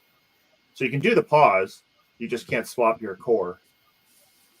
Those clock nozzle pulls must taste real good. Well, that's what Nero says. 3D printing is all kinds of waste. Chocolate printing, there's no waste because even your failures are edible. I would love a cocoa press. I've got no use case for a cocoa press, but it would be cool. You can experiment with what it can use. Talking about a different sense. Talking about a different sense, not taste, but smell. This is from Irion. Mm-hmm. This actually smells like tulip when I print it. Whoa, that's weird. So that'd be perfect though for Hasliz's flowers. Filament sniffers. Yeah. It smells very nice when you print it, but it doesn't smell too much. If you make like a box out of it, and you close the box, and then after a day you open it, you can smell it. Okay. What comes out. So it does have a slight aroma to it. So it's very nice, the smell. But yeah, it prints very nice, the filament. It's kind of like wood filament where it smells like wood when it prints, but it doesn't really smell like wood afterwards. Yeah, the smell tends to burn off at a lower temperature than what the plastic tends to melt at. Mm-hmm. Yeah, sadly. Yeah, I don't know anything about chocolate science, pestilist, so I just had an idea, so I don't know if it works. So, how does that was it that HP not HP Jet Fusion printing, but the one that the 3D printing professor had in the background for a long time? I can't remember what the model printer is. It was red. That's really descriptive. The XYZ Da Vinci. Yes. How did that do the coloring? Because that was like ink cartridges. That's an actual ink that it's using, and it's using a custom white porous filament. And so at the end of the day, you're just spending a lot of money with the company that you don't need to be spending because they hold all the rights to it. So you can't just go buy generic color. I'm sure at this point someone maybe figured it out, but the inks aren't generic. So it's very locked into its ecosystem. So kind of then go back to the Angus. Is it Angus? No, the Make Anything guy. Mm-hmm. The markers, the Sharpies? Yes. Yep. That's actually a really good basic. That's very comparable to what the Da Vinci is doing. And it's to the point where if you're going to go down that route, you might as well just do it yourself with the Sharpie markers, because at least then you can use almost any generic filament, and not almost any, but at least with the Sharpie markers you're not dealing with getting ink from a company. You just grab some Sharpie markers. So we need some edible inks. Yeah, but there's nowhere in the. Man, have you had lunch today? Talking about food. There's nowhere in the process on a cocoa press to introduce a dye. All right, never mind. Hey, it just came out, and you never know what kind of ideas spark somebody else's. So there could always be a chamber that you add halfway through that just injects some color that hits the entire strip, because you really only need probably just enough color to go through the core, or at least down the center. So like an AMS unit, what keeps the chocolate warm, and then automatically the tool changer comes over, change it out to the different unit color, and then pops it in and then extrude over the chocolate again and then goes back and then takes another color and keep doing that. And the unit like the AMS keeps it warm and fluid. The issue is that I remember watching, must have been Irmer, must have been the first cocoa press announcement at Irmer that Joel talked to her, and she said that there's a 1/10 of a degree difference between there's 2 heater units with a 1/10 of a degree difference, and they have to be like that for it to print properly, or else it doesn't work. And so, to me, that seems like anything you're injecting in the process is going to be fraught. Well, that's even the chocolate that she's using, I believe, is a custom chocolate that has such a consistency to it, where it is in that state of, again, where it's probably not cooling exactly how it needs to. K2 Kevin, Liz has one in chat. Nobody here on screen has one. Nobody here has the cocoa press. We're all talking out of our butts. Yeah, we're just coming up with some random ideas. I got Hershey's in the fridge, candy bars. I mean, that's the thing is, you're either going to be using it as a professional, or you're going to be experimenting with it, and just what kind of cheese can we put into it and have it extrude cheese? It's really cool to think that if you're into science-based cooking, you're going to be looking for just like consistency of a cookie. We were just talking about that over Christmas time with butter, and how you can have a frozen stick of butter or a liquid butter, and that will make your cookie a different consistency while it cooks. So it's got to be in the same way that chocolate works, right? Yeah, Liz says it can't go in the fridge. So you're saying you want to print chocolate cookies? I think we should go back to Matt Gurman's idea with the toffee and stuff, and go for a pultrusion of toffee.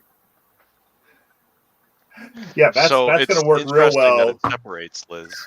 So that's very I'm curious if it separates. So is it like a liquid has been added to it, or an oil? So yeah, it's just like your plastics and everything else. You can have a PETG, but how much glycol is in it? Is it making it more of a liquid, or more of a solid? So it's fun. Liz, you got 5 or 10 minutes to pop in? I mean, even if you think about the pancake CNC bot that's out, I think that's even using a certain kind of thickness of a batter so that it can go at a certain speed and cook a certain way. Yeah, LM had a pancake printer. A pound cake printer. Yeah, not a pancake printer. Oh, pancake. I thought I heard pound cakes. Now I'm like, oh, pound cakes. I do love myself a good pound cake, but I don't think you. Yeah, I think it was last Christmas when Loyal Moses did that. Website's got ingredients. All right, thanks, Liz. Yeah, about a year ago. Dum, what's going on, buddy? How you been? You give it away. Big giveaway was he gave away 2 printers, I think. I don't think he's given them away yet. Competition, Matt. What? With what? Somebody else won. I know. Yeah, Steve, if you don't know, Matt German wins an awful lot on streams for the last couple of years. It's something to do with his really long name or something, but his name, even here, his name randomly comes up a lot. So, yeah, I don't know. I told you. I'm a professional government hacker, Yeah, No, I don't hack. Joel gave away $110,000 worth of stuff. I didn't win anything. I didn't win a darn thing. I don't hack, so yeah, I stay far away from it. I mean, I know there are 2 different types of hackers: white hat hacker and black hat hackers. So, well, then what's red hat? I'm not sure. You have to find out for yourself. I've heard of Red Hat. Red Hat is a subsidiary or a Linux vendor that was purchased by IBM in recent years. They make an operating system called Red Hat that is what is the basis of stuff for like Amazon Linux and other Linux distributions like Fedora. Thank you, Dougal. Sorry, I'm No, you answered it, man. That's cool. I don't have any current projects I'm working on right at Phoenix that I need filament for. I get my polymaker from Polymaker on the Alien, and then as soon as Alien's done, I'm jumping back in on my fiber laser, working on videos for it. But I don't currently have any projects I need filament for. But any donations I get go towards supplies. I'm looking for a filament sponsor actually right now for one of my charity projects. Let me pull that banner up from Matt here. It is for a charity group called Changes here in the UK. They do mental health. They help people get back on their feet, not to commit suicide. They talk to them. And also they have a program, it's a book club, where authors come in every week. And then those people who are in distress can go there and talk to the author and maybe even read the book, or sometimes they get a free book from the author. Long story short, I developed some lithophane lamps for them to give to the authors. So some of the authors are very famous, some of the other authors are not so famous. And what I do is, if you would help me sponsor my filament, I would put your web address or your name on top and to thank you, and this would go to the authors. And hold on, let me get this. Yeah, as you can see, this is the Changes, and then made by Tactile 3D Picture. It would be your name on top. And this is one of the past authors what was there. And that's his book, what he wrote. And that's like the book cover? Yeah. The Wolves of London? Yeah. And this one actually have a flaw in it, so I couldn't send that one out. And this one was created on a G-Tech. So yeah, I'm looking for like 120 pounds to get some filament so I can create 27 unique individual lamps. And that's fun about... Post it on your socials also. Show a picture and have your write-up and post it on your socials. Yeah, I will do that. So anybody who wants to help me out, please do. And I would appreciate that. on PayPal. Ladies and gentlemen, we got the one and only, the man from the UK. What's his name? Sam Prentice? Oh, dearie me. My word. God, you've even got Hugh here. Look at that. Yeah. Amazing. How's it going? Real good. Hey, we're big time now. That's right. Okay, good. How's things? What's going on? What's happening? Just working on my big Alien project. I'm currently working on the video. Got a picture here somewhere. I saw one of the pictures online today, actually, Jerry. It's very impressive. The one. It's very getting there. impressive. I was talking about my charity project I was doing or wanting to do. So, but I need a little bit of help. He's attractive, isn't he? Yeah, it's big. Jesus, that's scary. Well, you know, I got outed yesterday, right? Outed as? Well, by our friend Michael Laws at Teaching Tech. Oh, I heard that. I seen his video. Yeah, I've seen that. About I've been thoroughly outed. It was quite it was a surprise to me because like most of these things, you know, you never know that it's going to happen, and then all of a sudden I got a couple of messages from people and I was just like, what's going on here? Have you seen Michael Laws' Teaching Tech's new video? And I was like, no. And I saw it that it was there and it was a thing, and I saw something about benchies and I was like, oh, okay, I'll have a quick look. And then it dawned on me suddenly what has possibly happened there. So needless to say, my immediate response was, that's hilarious.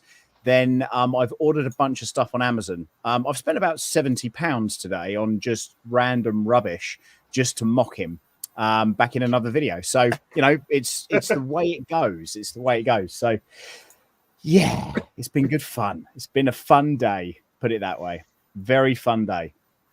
Sounds At cool. least this outing doesn't, lose you a sponsor. Not at all. No, not at all. No. So for quite a while now, Michael and I have been going back and forth. I did a missing poster in the background of one of my videos on one thing, and then he did a robot Hoover of me, then a laser thing of me, and there's been countless ones where I've just dropped a little, Michael Law's picture in the background of a video or something like that. So it's just an ongoing tit for tat thing that it's fun. Actually, it's really fun, and he's a great guy. And I pinged him an email today just to give him a little nod again, because it's nice to get recognized for doing crazy stuff, but very amusing, especially then I was interviewing the guy from Eligoo as well. And weirdly enough, we might have been on your stream, Jerry, where we were talking about that benchy thing.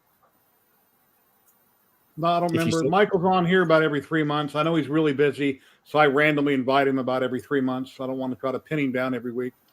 Yeah, he's really busy mocking me, isn't he? That's the thing. So thinking up ways to. You need a Hugh Forge poster of him wanted for benchy abuse. Yeah. Oh my god. Yeah, I mean, I've got an absolute classic coming up. So and that's going to be my my V3 video. But that's a cracking idea. Actually, I'm going to have to step my game up a little bit more. But needless to say, we'll have something done. We'll have something moving forward. So yes, I'm already out of all the 3D printing channels out there I've watched since 2017, Michael with Teaching Tech is my favorite channel out of all of them. It's the #1 channel that I like the most. The thing is with Mike though is that he has got some wicked humor, but you can't always get it out of the videos that he's putting out, because he's obviously professional. He was a teacher. He still is a teacher, and certainly his mannerisms and stuff are very, very amusing. But the dry wit is something that I'm very in tune with. So massively appreciated that. It was I was editing a video today, and I was just like, oh my god, I just want to kill myself because this is just awful. I hate video editing. It's just the bane of my life. And, Sam, Doug with Print a Block Printer right next to you? He lives in the UK. He was at Smurf. Do you know him? No, right, I don't. Did we meet, Doug? Probably briefly, but then it was a weekend. It was crazy, wasn't it? That Smurf weekend was.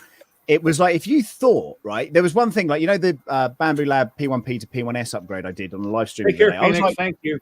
I was like, one day I'm just gonna the Saturday or the Sunday, I'll just do that, and I'll just do that, and I'll film it while I'm there. There was no way, shape, or form that was ever going to happen. It was just not a thing. 100% was not a thing. It was so busy. It was relentless as well. There was no stopping. It was just chaos the whole time. Brilliant chaos though, and fabulous people there. So, yeah, amazing.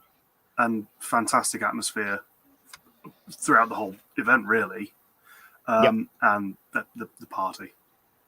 So is the area just hungry for rep wraps? I heard it had good foot traffic outside of what was promoted. I mean, to be blunt with you, and what certainly on the feedback that they've wanted, the venue was wrong. It was a wonderful venue, but the venue, in my opinion, was definitely wrong. And really, it should go somewhere that's more like a sports facility where you can park, where you can load in and out. There's more than one door, one lift. We're up on a first floor, and everyone got in and everybody was super civil. And I think that's very much a community thing where people are very, very civil inside of 3D printing generally. Certainly if you're demoing and showing and all that kind of stuff, people are very, very helpful. But I tell you what, loading out that venue on that Sunday, my word. And it was funny because there were so many people to help me on the way in, but nobody to help me on the way out. So yeah, it was. Is Smurf happening again next year?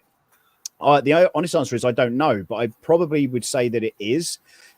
They've earned money for the charity, and if you know anything about how charities work, then that basically is a good thing, because it allows people to get paid to do a job, to raise money for the awarenesses, and obviously fund more charitable, elements. So it's I believe an on incredible. Twitter they said 1,100 plus. Ladies and people through the gentlemen, door. Zachary with 3D prints. What's going on, Zach? How you doing? Oh, he's got his hat on. He's got his hat on. That's what I like to see. Hey, Zach. Oh, Yeah, there's some. I was looking like, huh, where? Here's 1,100 people through the door and 55 grand of profit. For So- some reason, That's amazing. Yeah. That's amazing. camera is Because way closer than normal. each of those rooms were savagely expensive to actually Definitely. to actually rent that place out is an absolute eye-watering number. Essentially for what it is. But I'm hoping, if it was at the same venue again next year, I'd go as a punter, but I don't think I'd go in any other capacity. Wow, look at that! You kissing that? What are you doing to that model? He looks like he's been abused. No, he is grayed out. When I seen Smurfing videos, I was surprised it was so small, the area. Beautiful building, but there wasn't that many people in that really tiny area. I figured it would have been a lot larger. But it comes back next year. I'm sure it'll grow like everything does. I think so. I mean, it was the first one, and it's never been done in the. It's the same thing with with the deaf races. I didn't do it in the UK because I just didn't think there'd be a captive audience for it. But I was wrong, to be quite honest with you. And Badley and I are plotting, certainly for UK and European events. We're going to have 20 deaf races built so people can just get on and do it. And be part of it. Races. So I wanted to see them, but I missed it.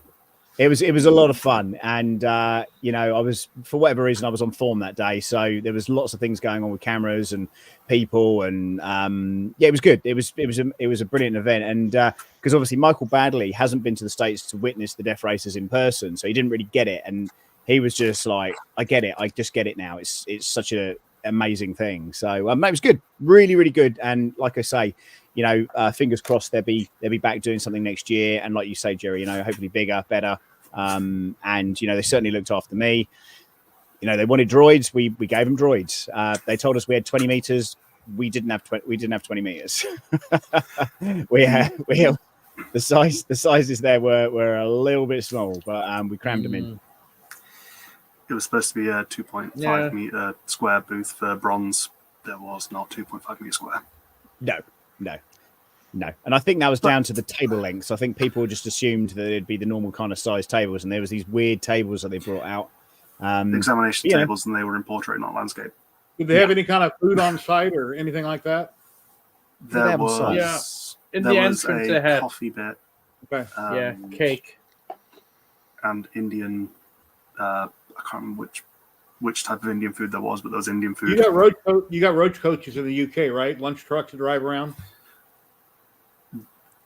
Well, there were some actually parked outside on the Saturday night. There were, they do have those there. But Oxford is just, it's a bit kind of like London. There's nowhere to park. You can't be anywhere for any particular amount of time. It's very difficult to navigate in and out of. I actually brought I had an e-scooter. I brought it with me, and I parked on someone's driveway. I paid them like £10 to park on their driveway, kind of nearby, and then I sort of commuted in and out up to the hotel and back again. And that it just kind of made it.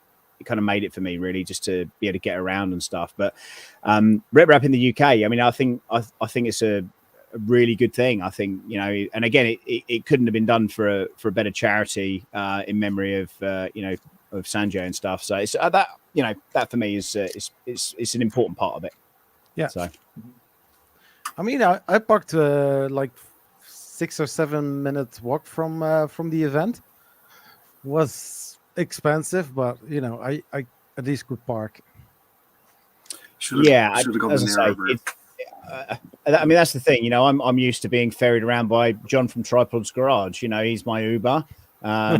Steve, we met when I was being loaded into some random's car. Off to I parked right another place behind the university. There was like a little side street, and then alley. It was one-way street, but no, what was it?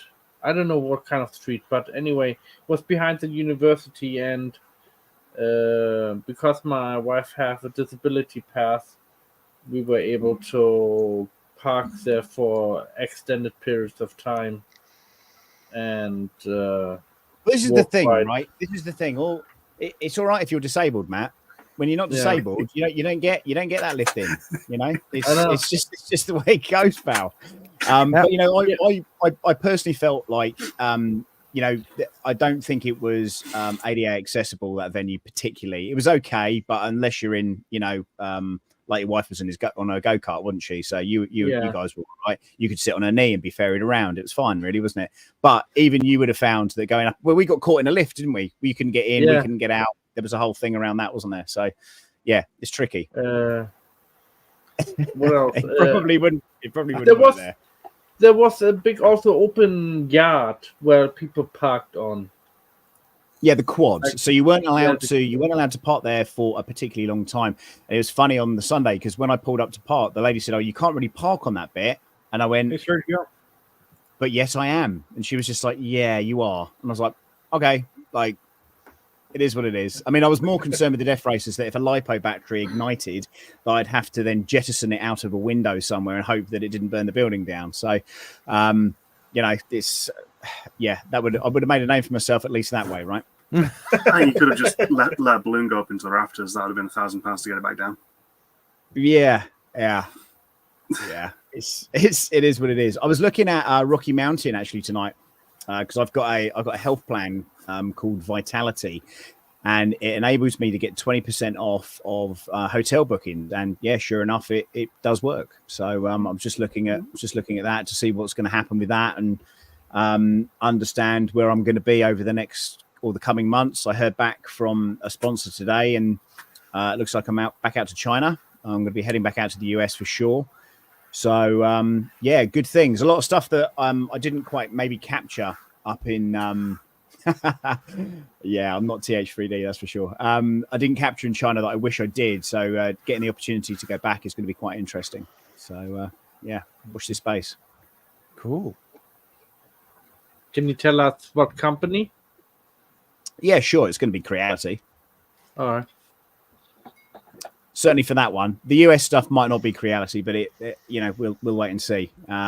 We've had a few. I mean, obviously the stuff with Polymaker is still ongoing at the minute. Nobody really seems to know what the hell's going on. And I've had 2 very serious offers from competitors to take over the death races and stuff. But you know, they're not replying to messages. So, you know, you may see.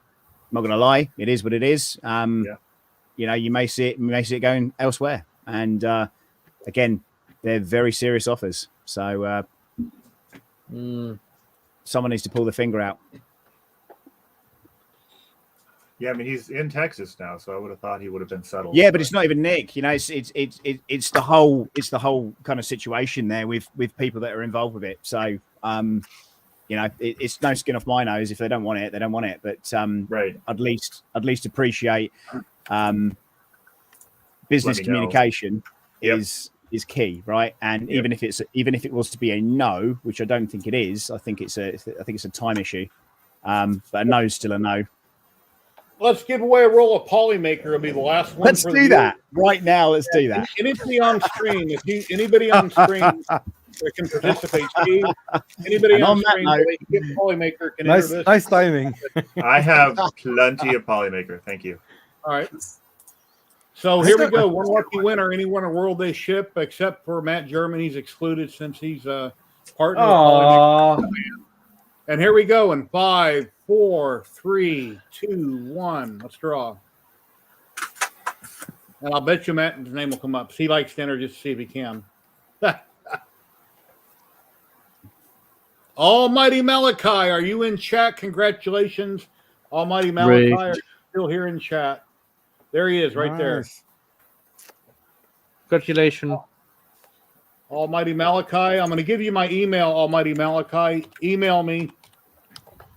And then later after the stream, I'll send you a link to Polymaker that you fill out on what you've won. I contact them with a link on Discord, and then I will send you the link that's for the winner. You fill it out, and then anywhere from 1 to 3 weeks, I'll get back with you. But I did have a man that won 2 weeks ago, already got his filament.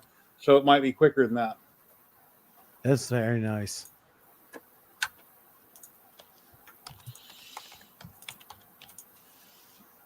And here's my email, jenap1 @yahoo.com. That's my regular email. Please, Almighty Malachi, email me. And congratulations.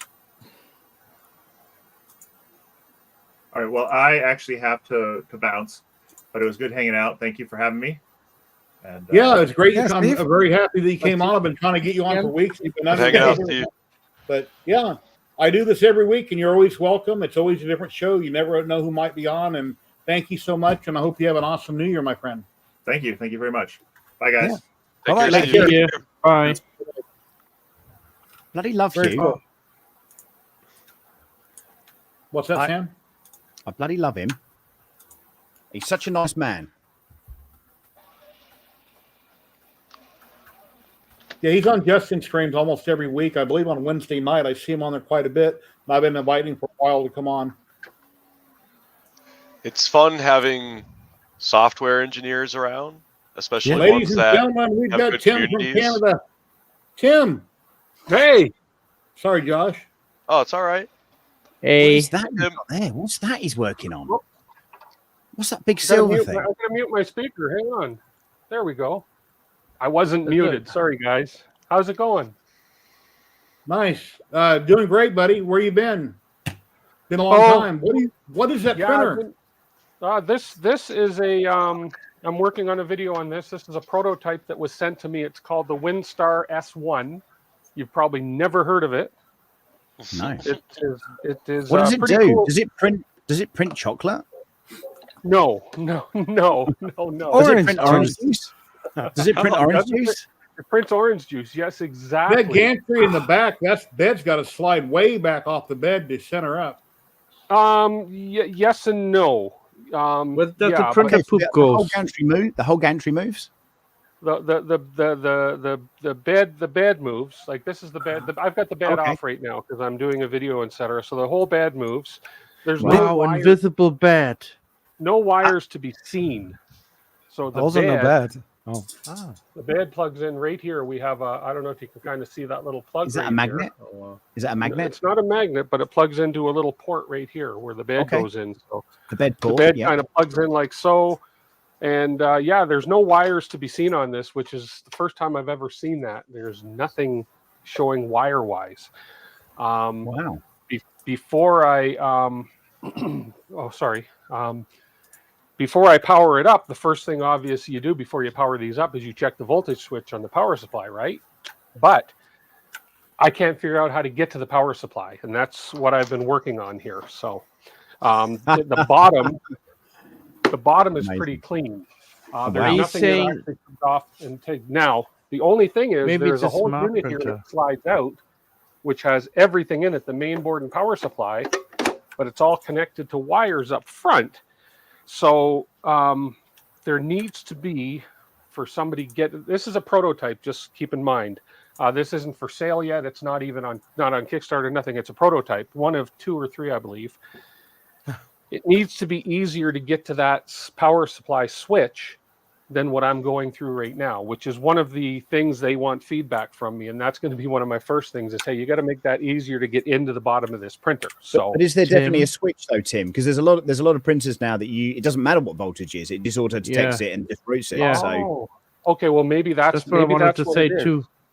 Yeah, perhaps that's what it is. Maybe with you guys on, I'll just plug it in and turn it on and see what happens. Well, if you ever turn to Pretty the much 110 in the UK, you'll blow right? the board. If you bring Yeah. a printer to America and it's on 220, it just won't work. So well, That's here's what I the was thing, going right? to say. The advantage Yeah, of being in it- Canada is it doesn't hurt it if I turn it on and it's not set Yeah. right. And So. plus, you've got a couple Yeah. of things there. You've got an extractor and you've got some orange juice. So I would just give it a go. This is Yeah, actually, Plug it half- into 220. this is half Jack tang, and half Scott water. wants to know what's the build plate? What's the build plate size on that? And tripod the wants build to take plate- an auto sensing power supply. Yeah, this build plate is wrong 220, was camera. it? Oh, this Yeah, I camera. think Yeah. also at 220. Yeah, 220 by 230. 30 by 230. Yeah. So you Okay. can see right there, there's the power for the build plate. So there's no wires going to the build plate. So there's none of that wire hanging back and forth out front. So Jack has an And- important question. They're wanting to know what's in the orange juice. what's in the orange juice? Water. And then of course with the build plate we have a flexible PEI sheet that goes on. It's got the little notches up there. And then we have our flexible PEI sheet for the build plate. So How easy was it to take that whole bed off? the 4 screws.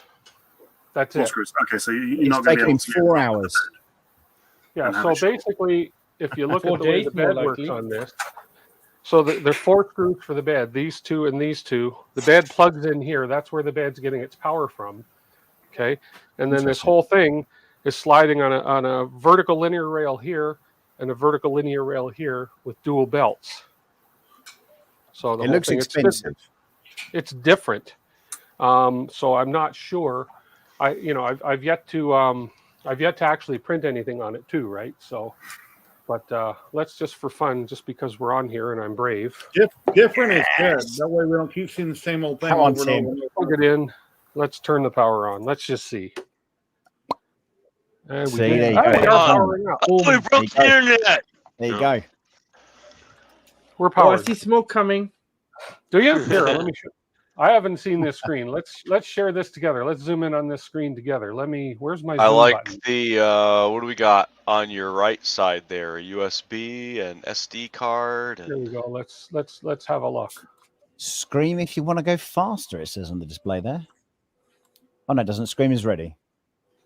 Yes. So that's the name of the printer. SCEOAN, CON, or whatever you want to call it. All right. We have okay. a USB, we have a micro SD, we have a USB-C, and then on the back of the printer we have a USB-A. A Okay, reset so we have button. lots of options here. So yeah, so this is my first time seeing the display as well. So, but yeah, it's auto leveling, et cetera, all those fancy features. So yeah, but even though, okay, so it's either auto detected the voltage or it's already set to 110, but still it would be nice to be able to get in there to see the main board, et cetera, to see what's underneath the hood, which I will eventually do. And then I will also be looking in to see what's under the hot end. But what impressed me right off the bat of this thing is there's no wires, no visible wires at all. So I can see one. Yeah. you, Also, oh, this one. So is that fully aluminium as well, Tim? It's fully aluminum body. Yep. Oh, sorry, aluminum. Sorry. Aluminium. aluminum. So I mean, you pieces can up here weigh are it in. plastic. If it's no good, you can still weigh it in at the scrapyard. Yes, and then we have a filament holder up here. That's Wow. basically Look at that. movable filament holder, and then we just put the filament on like so. Cool. So it's pretty That's cool, cool. isn't it? Yeah. So it'll be interesting to see how this all works out. But as I say, I've got to do the video on it first, introduce it. But I was asked to please stress that it is a prototype, and that they're looking for ways to improve it. So yeah. I would say slap the So- bed back on and start a print. Yeah, I think I'm On going to the- do that actually. On the I'm top of gonna the do that. gantry, there's like a black sensor or something there. What is that? Just This? no, okay. No, sorry. Yeah, that. Well, yeah, that's the one. Yeah, yeah. Stepper motor. Oh, it's a stepper motor. Okay. But is That's that going to be access? your X stepper motor. Okay. Sorry, that's going to be your Z stepper motor. Okay. In behind here, if you look in behind on the gantry, it's hard to let's see if I can right there. There's your X stepper motor. So that's the motor that's running our head back and forth X, and then our Z stepper motors in there. Again, it's all linear rails inside, and then the Y stepper motor is underneath in here, right here. And Y Tim, stepper motor is right here. firmware? Sorry, Firmware? firmware. I don't know yet. Don't know yet. I think Marlin. There's Yeah, looks no. like Marlin. It didn't come with a manual. Didn't come with anything. All right. So they've that's really why helped you out with this review, then. You have. Came with a 4 gigabyte USB drive, which I'm assuming is going to have some files. But yeah, so I'm going to power it off and I'll go ahead and I'll put the plate back on and maybe start a print while we chat. Very nice. Amazing. But it's got a bed cover too, right? So to cover the bed up, and that is, well, that's even aluminum too. That's a couple bucks just in aluminum right there. Yeah, It is. Well, I'm I think that's interested gonna to be see. quite expensive. I'm interested to see where they're going to come in price wise for this. So Yeah. I have no idea think about somewhere close to the $1,000. you think so? Yeah. Overall, if it's you- a really I don't know if nice, you know just quite that much. it's a I'd very be nice Tim, modern looking printer. Tim, right Yes. next to you on the screen, we got Doug with Print a Block Printer. I don't know if you've ever met him before. He's in the UK. He's right next to you. Okay. That's Tim Hi, D Doug. with 3D in Canada. You. So Nice to meet you. And you. And Zachary, that's Doug in the middle, right next to you. Zachary is a content creator, and he's been to America recently, and he's been to Smurf. Smurf. I was torturing him yesterday on his stream. He does a I don't know if you've been in the Vogue around lookalikes, but he also does a good Joseph Prussia. And if you've seen them, you know, there's Gordon Ramsay, they do a David Beckham, and now they've got a Joseph Prussia. So it's all good. Freaky. Yeah, I've seen everything Gordon Ramsay's ever done. I'm a big foodie, and I watch all kinds of food shows, and I love Gordon Ramsay. Beautiful. You need to print out some more print blocks now to build up and decorate your neck. Yeah, maybe I should.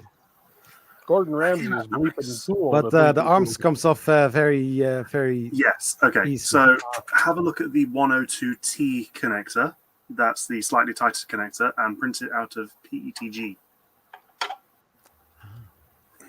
That will be a bit more rigid. Yes. Well, resilient. Resilient. Okay. Yeah. I also did some commission work for my manager, and the cool thing is there is also some space for money. Oh, nice. Yeah, you didn't see that one coming, huh? No, you didn't. Oh, what a nice phone holder. I have also one that is a little bit bigger. So yeah, that's the company that I work for. That pays the bill. Very cool. Is that commercial? What do you mean? The electrical company, is that commercial? I've worked for a large company in Vegas called Helix. Mm-hmm. And so is that, what kind of work do they do? Commercial or residential or everything? Both segments. Almighty Malachi, I got your email. Thank you. I'll send you the link tonight. But it came out pretty nice, all printed on the P1S. Pretty big company? Yeah, 180 countries. Wow. So it's a big company, and he asked me if I can do some samples, and if everything works well, I can even, it's all for customers or salesperson people, and maybe I get some bigger orders out of it. Nice. Yeah.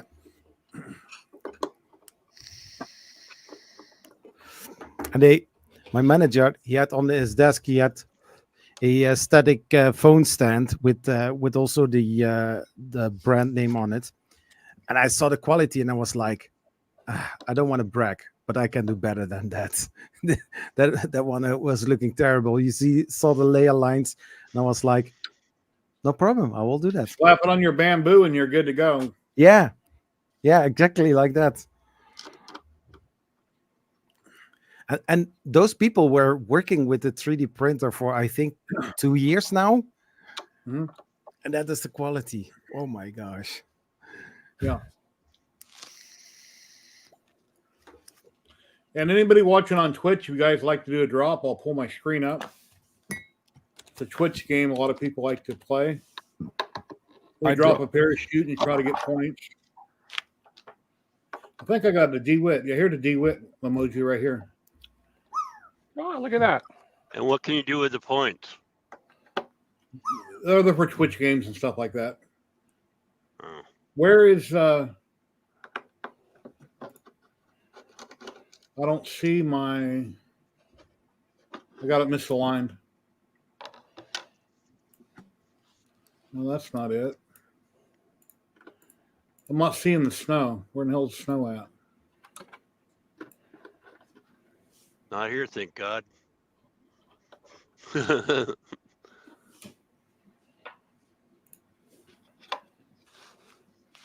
not snow.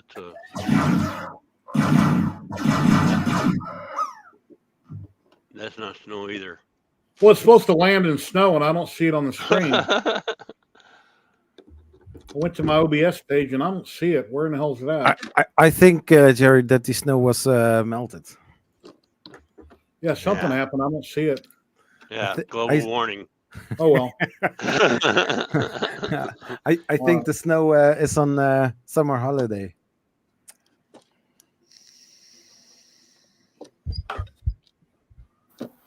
Or spring break. Yeah.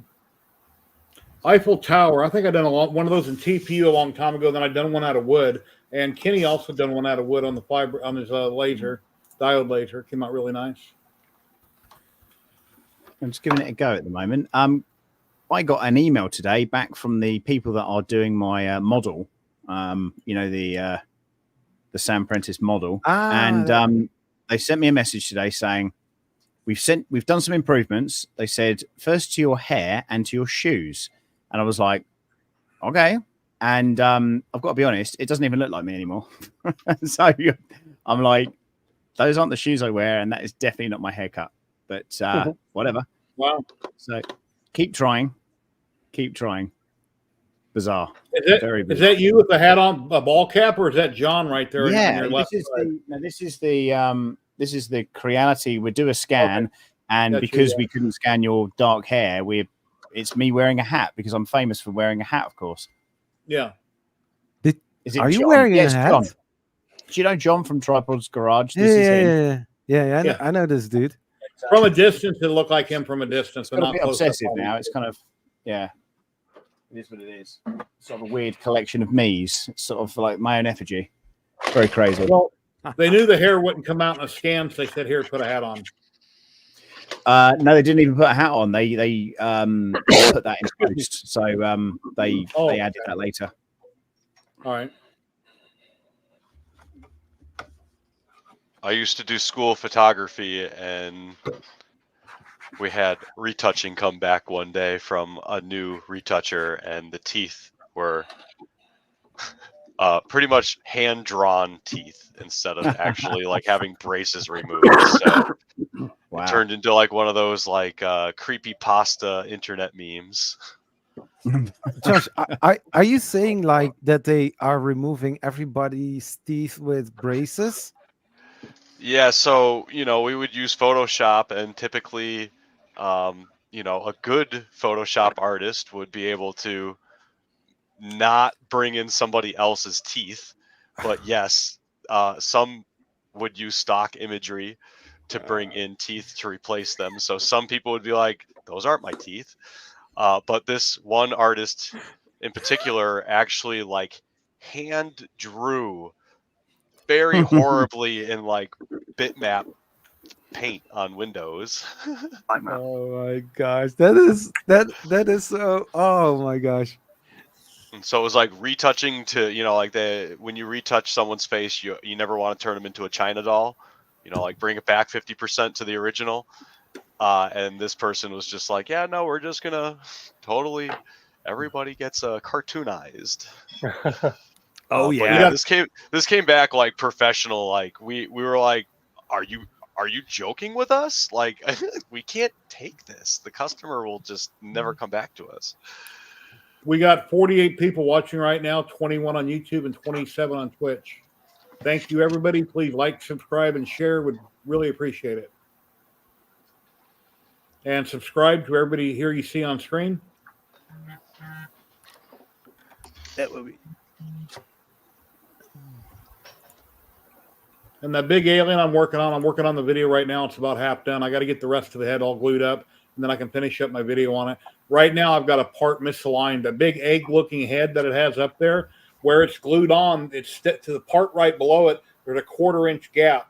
So somewhere I stopped a print early, or I ran out of filament and thought it was done and pulled it off the bed. Because once I glue everything up, the part that connects to the top piece there's going to be a 1/4-inch gap.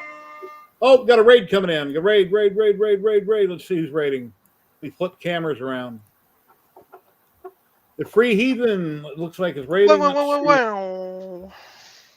That's so cool. Free Heathen. Hey, Free Heathen. He's raiding with 18 people. Hello. Welcome, everybody. Nice. My name is Jerry with 3DHP. I'm in Vegas. I live stream once a week, every Saturday, 12 p.m. Pacific. I'm live on Twitch, live on YouTube, and yeah, I hope you had a great stream, Preheathen. Thank you, Raiders. Consider following, subscribing, and I got a 7-foot xenomorph alien right behind me that I'm currently building. It'll be done here probably tonight or tomorrow, and I'll get the video up on my YouTube channel the next day. Yeah, thank you very much for the follow. I really appreciate it. And we have a lot of great makers that come on every week.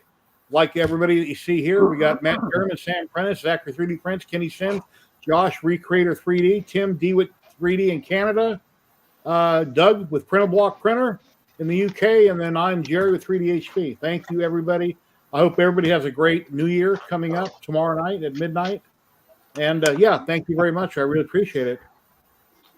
So, and whoever interrupted, please continue. We are one goofy bunch. You know that? So. Yeah, but it's good to have a troop. Yeah. Oh yeah. All right. Yeah, I'm 59. Sometimes I act my age. I'm 59, but usually I don't. So I'm stuck in my 40s. But within a few weeks, Jerry, you can say, yes, you see it correctly. There's an alien standing behind me. Yeah. I know it's not going to kill me. You can say you are his daddy. Who's your daddy? Yeah. Who's your daddy? Who's your daddy? What does he do? Yeah. And anybody just dropping in, I'm doing a 7-foot version of this. It's almost done. Here's the resin printed version. It's very small. And I'm currently working on the face. Pretty much everything from here forward is what I'm currently working on. The rest of it I got done. And then these doodads on his back look like elephant's tusks. Those I have to glue on also. But that video will be out in a day or two over at 3DHP on YouTube. So basically what Jerry's saying, he had a semi truck pull up outside and it was full of gloop. Yeah, I spilled some of my gloop the other day like a dummy. I took the big can, unscrewed it, took a little glass bottle, and I tried to tip it real fast to fill it up. I should have used a funnel because I got at least $15 worth of gloop all over my table. So I went and grabbed a plate and a spatula, and I scraped it off into the plate, grabbed a brush. I'm trying to find places to put it on the alien and tip it back in the bottle. Yeah, I made a mess. I should have never done that. I bet that smelled real pretty. I got a fan on in here, so it's fine. I got a fan that runs all the time, so I didn't notice any odor. So you have a big fan next to you. Well, on the floor, I got a little fan across the room. Yeah, there's some glue. Bless you. Gloop initially sent me 2 small bottles, and they sent me a small can of Gloop, the bigger size. And then I requested another one. They sent me another one that's much larger. And I think they even make one that's bigger than that one, but it's all in my video. And I used 35 rolls of filament to produce alien. I got them all stacked up like Jenga in the video. I'll have a post on that also. So look at Tim has, printer. Look at that. Tim has a secret printer here. It's top secret. He's going to be doing a video on it.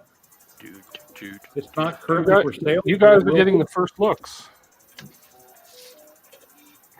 So a company that's actually allowing you to show something, huh? Yeah. That's cool.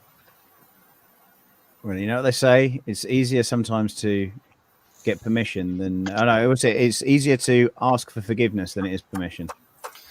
Yeah. Sounds like you've been watching 3D Maker Noob recently. He did say that earlier, didn't he? Yeah.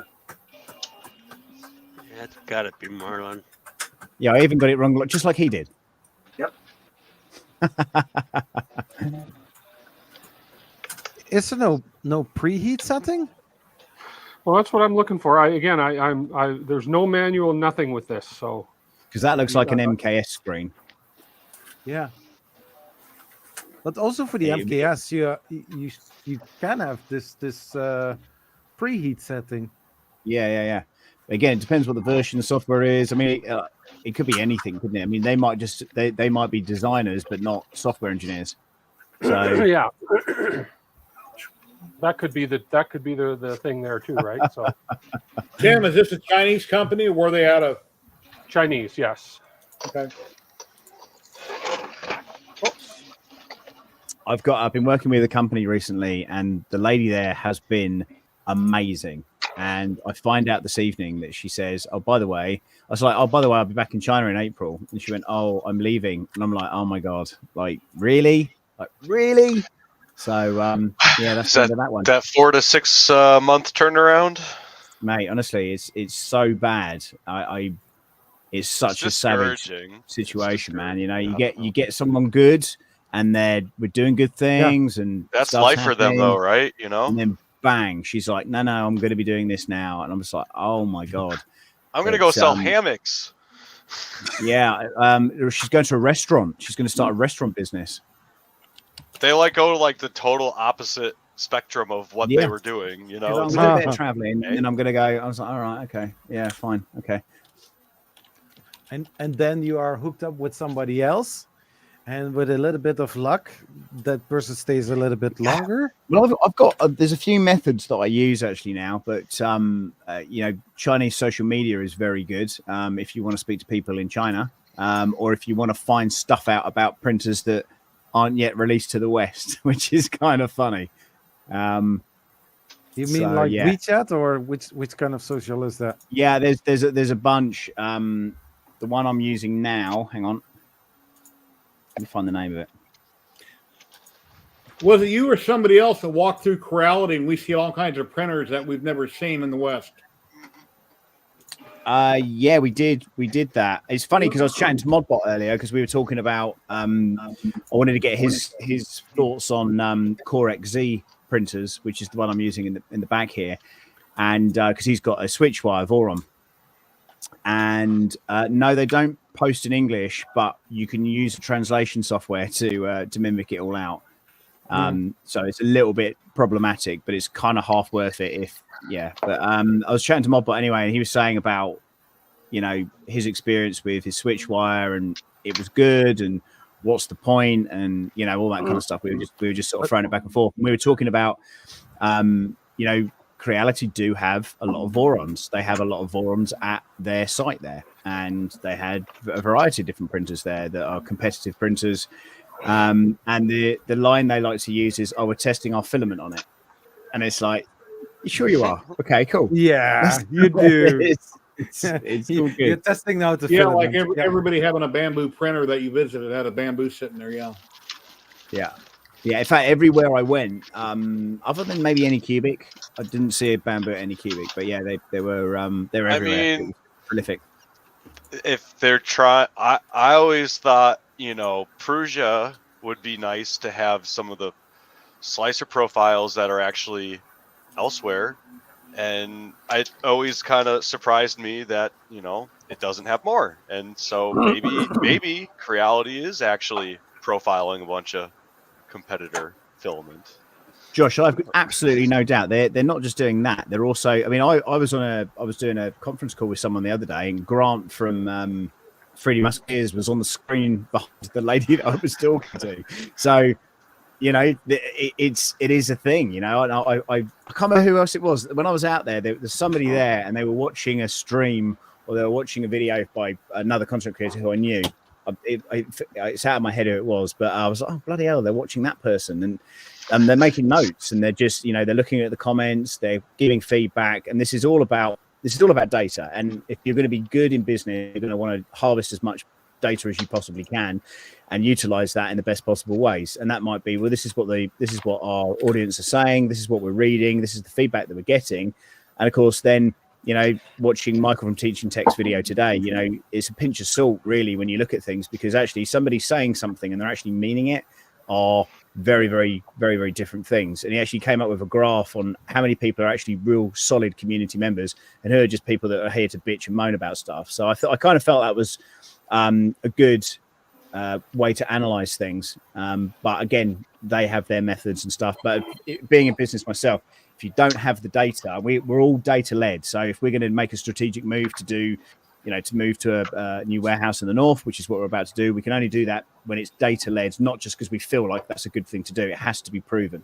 So, and that's what Creality and a variety of other companies do as well. So, you know, it would be foolish for them not to. And if you saw that, if you saw at Mirth, they had the Raptor, the Creality Raptor, which was basically a kind of pardon the expression, a bastardized Voron that they had got that their one. hands on and play around. You know, like great, but will we ever see that in a production model? Doubtful. I mean, Jason just grabbed bamboos to throw some LDO stuff on it, so I thought that was kind of fun to think about, you know, and it's Yeah. good. It's good to know that there are other companies and people playing around with such antics. To think if bamboo did lose the grip that they've got, and we did have to turn around and rely on each other as a community to actually make those machines reliable. That's good to know that people are trying to do the footwork. I recently saw that some custom firmware was denied. I don't know if that's the case, but that was sad for me to the see. way I don't know, because I've not had that conversation, and I've got no skin in that game whatsoever. I'm just here to do some prints. That's and report upon that. That's kind of my role. I understand what my role is. I don't need to get involved with hacking of systems and all that kind of crazy stuff. But that is old school community. That's what they like to do. So Bamboo, first of all, shouldn't be shocked at that fact. That's just something that's gonna happen. And then whether or not you choose to then use that firmware is going to be down to you. And again, once it's opened up, who's that then? There's data that could be there, that could be sold. There's a lot of very interesting things that could happen off the back of that. I'm having several conversations with Frozen at the moment about their new printer and NDAs and what they should maybe do. And, they're gathering advice up on stuff that's gone wrong for other people. It's what people worry about at the end of the day, though. Like, I just spent umpteenth amounts, and it's a good thing about bamboo is they're not relatively too expensive. So even if it did become a paperweight, or 3 or 4 years down the road, it does not, be serviced anymore. Yep. So, yeah. Yeah, I don't think they're going away, but you've got to remember that the investment company that invested in Bamboo also invested in Anchor. And what's the Anchor version's doing now? Really? I didn't know that. That's fun. Oh yeah. So the investment company hedged in two printing companies, Bamboo, who are obviously not in any kind of real game. They were brand spanking new to the industry, and then you have Anchor, who are electronics. I did not know geniuses. that. That is super. That's again, I was talking about the soda companies, and there's only really 3 soda companies, and so they have literally 12 to 20 brands within each brand. Yeah, well, isn't there a crossover with Microsoft owns a lot of Apple stock, or Apple owns a lot of Microsoft stock, one or the other? Yeah. I mean, Microsoft just bought out a bunch of core video game companies, and so now it's pretty much just like they took away from Sony, and Sony's now trying to do the exact same thing to get core audiences to play with each other. Yeah, Sam, my X1 Carbon a bit ago, somebody was on. I had me check my hours on my X1. I got 2,001 hours on it because it records it. How do you check that? That's great, and that's what I was looking for. On the screen, you hit the octagon gear icon, and then you go to device info. So it's in a menu somewhere there. Device info will tell you how many hours. Bottle of vodka there for Tim. I mean, for me, that's a great comparison. I think I had about 26,000 or 2,600 hours on my Prusa before I had to change the nozzle. And that's one thing I really liked about the Prusa, is that you could check all that information, how many meters you've done in filament, and all that kind of stuff. I didn't know that you could do that on the Bamboo, to be fair. Just a minute, Doug. I'll pull that up. And for me, again, I'm trying to compare Bamboo at this point to my Prusa, because my Prusa is my workhorse, and the way that everybody's going and talking, Look, Sam, he's making Bamboo's are a good comparison. Ugh, he's printing a Benchy. So for me, you get the Kool-Aid of a new It was on the flavor card that everybody's talking about. It's good to know the longevity of these things. Again, especially for me, my Prusa, if I'd never had to change the nozzle after 2,600 hours compared to an Ender 3, where in the same span I went through 5 nozzles. I'll tell you what, really, Josh, that Mark IV that I've got is really good. Oh, I want it. I want one.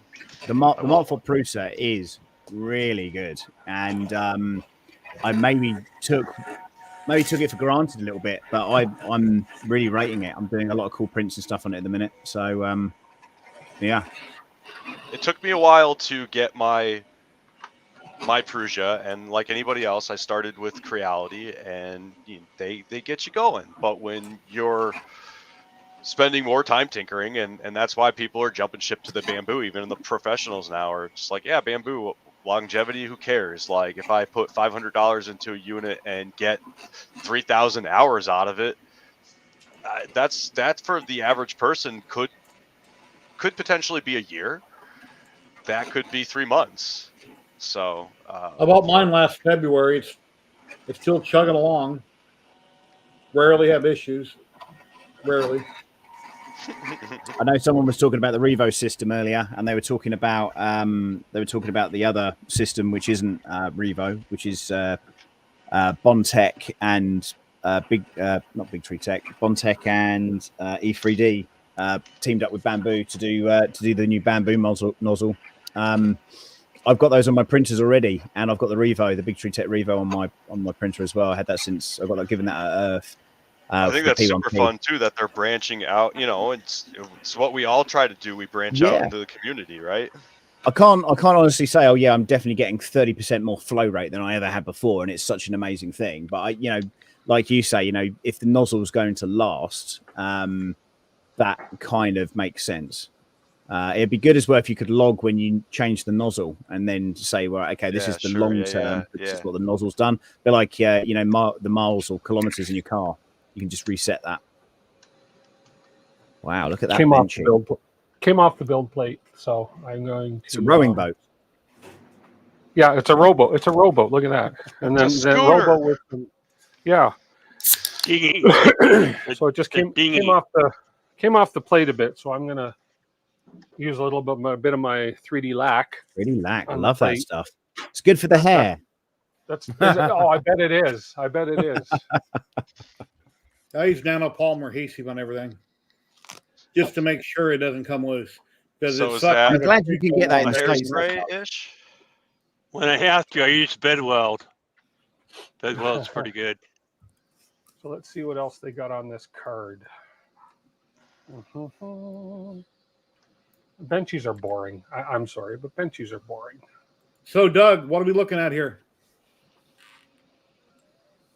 I'm trying to see if I can make it print on stream, because why not? Is that Lego? That is the printer block printer. Yeah. Oh, right. See. Yeah. I didn't see that. I was table B24 main stage room. Tucked away in a corner. Which corner were you in? Well, if I was looking at the stage, were you to the right-hand side? Right-hand side next to, I can't remember his name off the top of my head. There was a robot guy there, right next to the stage. And then behind that was going to be the Big Tree Tech thing. So I was near the Voron community table. No, okay. Back. Giant Lego man? Yeah. Did you see that? Matt, who's the lithopane guy that you're working with for his stuff? Are you working with, is it Jason? Jason Prius, or Prius. Yeah. Yeah, he was over there, Sam. Yeah. So hidden away. Okay. In the corner where also it's moving slowly, because I think that was my complaint when I printed saw solid was that the rooms were kind of separate in such a way where one room kind of became not the hangout, so I think some stuff maybe didn't get really too noticed. Yeah. Yeah, it was that area where Matt Denton was sitting, Big Tree Tech, also the Diamondback nozzles were there. Yeah, I didn't get a chance to talk to those guys, unfortunately. I mean, your booth was pretty much, I think, you had two, right? You had opposite of where mine was. A table, and then where Death Racers were, right? Yeah, so I had a room, and then I had the I had like the whole back panel So of where the. your room was straight across is where Doug was positioned. I hate when I order stuff Okay. and I already have 5 of them. I just don't know where in the hell they're at. So, yeah. And if I straighten up, then I'll never find it. My wife's always complaining what a mess my table is and all my Don't bins touch my and table. everything is. Yeah. I mean, lighting is abysmal. I do apologise. So, I'm working with Rob's baby belt printer, and Doug might be able to tell me because he knows about loose belts. What is it with, like, I don't know if it's just the size of how these are built, or like, I always thought a belt needed to be tensioned and tight so you can twang it. But I'm realizing, especially with Rob's baby belt, that it's okay to be loose enough to move, but it seems like it needs that. Is that a thing that I don't know, I'm just not understanding? Or some belts work better with a loosey goosey rather than a tight twang. It's Twang. definitely it's Hey, Phil, what's going on? Hey, Oh, Phil. there's Phil. Look at him, look, all leathered up in his baby oil and loincloth, sitting on his leather settee. You don't want to know what you're doing in private. And we got a blue bottle of Moscato I bought at Walmart. We'll have tomorrow night at midnight. It's a champagne.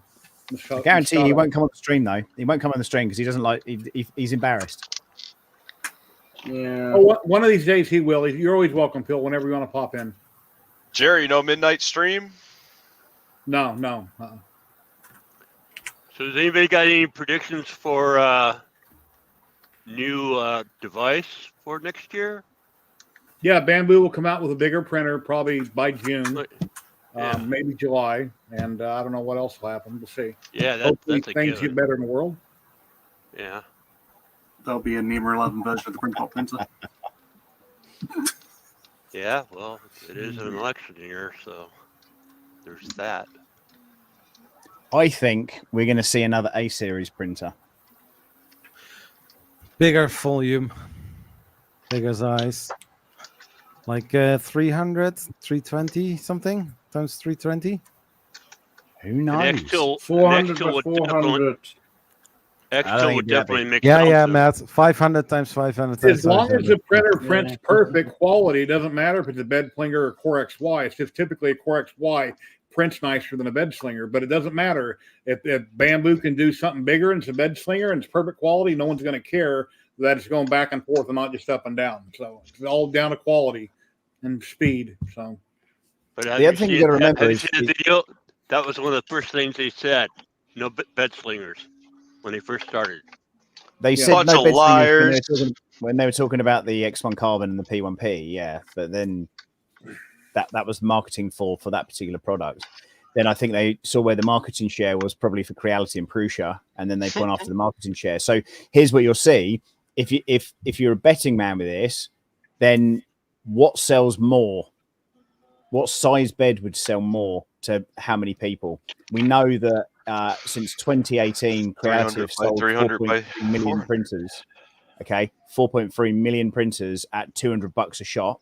Okay, so when you do the maths around that and you're looking at new users and you're looking to encourage people in, Bamboo have certainly got a lot of really, really good qualities, but how big is too big? So is 320 a good number? Because if 320 is a good number, and that's what the CR10 was set, slightly bigger than CR10 was set at, then does that give you a captive audience? So I would say, and knowing full well, I think printer should. but here's the thing, Matt. What size anybody thinks it should be, it has to be data led. And if it's not data led, then it's nothing, is it? You could bring out whatever you want to bring out. I think 330 would be a happy medium. I agree. I totally agree. And then if you look at what's that awful company that did a 330 Core XY, QD Tech. I know you guys love them, but cheating. QIDI. Cheaty. Chudy, yeah.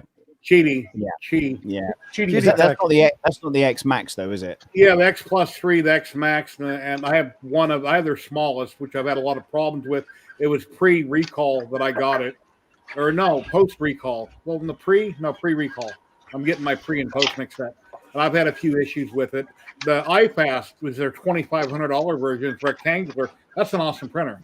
I love it. And that's what I printed most of my Alien on, but it doesn't print as quick as a Bamboo, nearly as, and that's in standard mode, and it is also Core XY. So That one is fast. Yeah. By the way, way, that one that was released or shown at the shows, the one with the magnets, is that still a thing? Pilopathy, whatever it's called. The thing is with that, I've never seen it printing. I've been to free trade shows and they've never had it working. Theopoly, yeah. Theopoly, that's the one, yeah.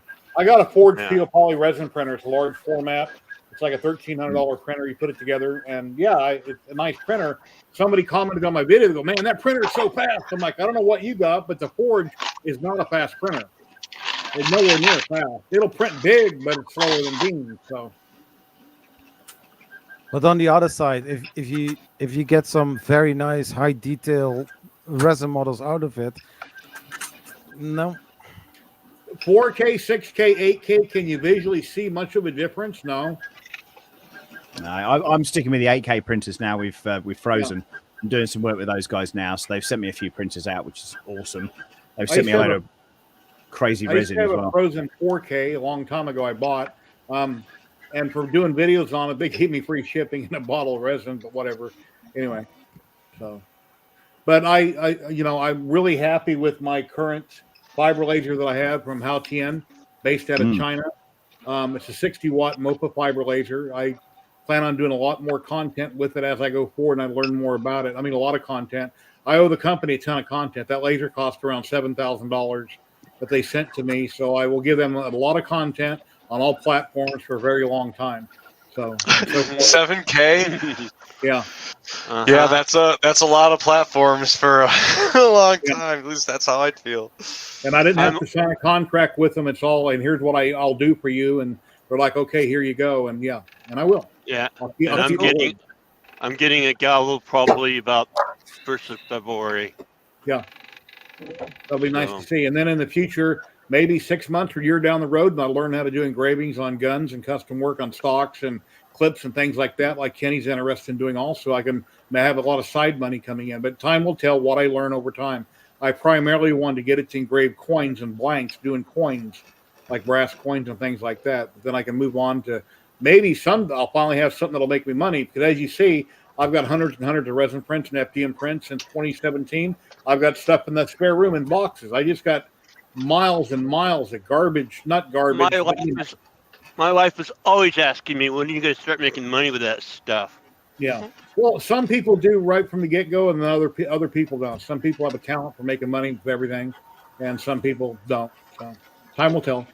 But when people come over to my house, I've had 3 or 4 makers come by throughout the years, and they walk in and go, wow, it kind of looks like Santa's workshop. I got so much stuff. And speaking about gallows, I'm just wondering, because we are so past COVID. One company, they did have a holiday season promo. I forgot what the name of the company was, but their lead time for any of their lasers was 4 to 6 months. Wow, that's long. I think Red Light's been here with his wife. He's like, yep, you do got a lot. He's been here, last year. Yeah, and Tripod's got a garage just stacked full. My shed's a mess. And then I got my small CNC out in the garage too. I haven't been out there in probably almost a year filming anything. I had to get back out and do some stuff in wood. So yeah, I just try to bounce around from let's do a video on this and then that, and and then I find something on TV I want to watch, or I binge watch something, and that cuts into my free time. And I'm, like I say, people know that I'm retired here in Vegas, and the days fly by. So yeah, and now that machine Tim's messing around with is jolly quick, isn't it? That does look like it's going pretty good. Yeah, now the bottom layers you can see. I what like that happened there- filament. it's Prusament bronze, and the bottom layer, they had only heated it up to 180. Going that fast was not good. So I had to crank the heat up because this is just a pre-sliced file on the USB key. So once I heated it up, you can see that it got a lot better. So Let me catch up on chat. I'm way behind. Because if you're on YouTube, you can't see Twitch chat and vice How do you versa. pronounce that name? Skion? your guess is as good as mine. Skion. Skion. So, Tim, how do they find you? Do they just reach out to you? They just reached out to me. Yeah. Okay. Yep. Through my Facebook group. Well, that's cool.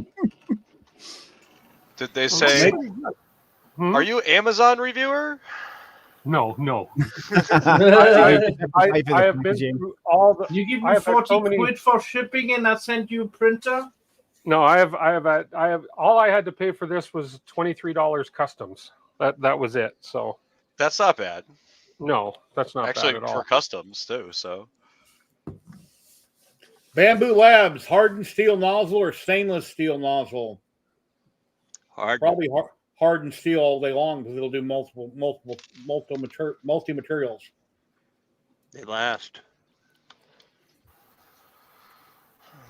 That did not. Off axis, if you're getting a 400 FDM bed for an R2D2, you're probably going to want something that's going to do 465. Trust me on that one. So I'd probably say, 18 well, inch dome, I believe. I would say probably that T500 thing from Congro. I've got one coming out. Matt's apparently got one coming out, but they've lost them. Yeah. So I've got filament for that machine that they sent me, but no printer. But it looks interesting. I haven't heard a lot more about it, but you can't buy the S5s anymore from Creality.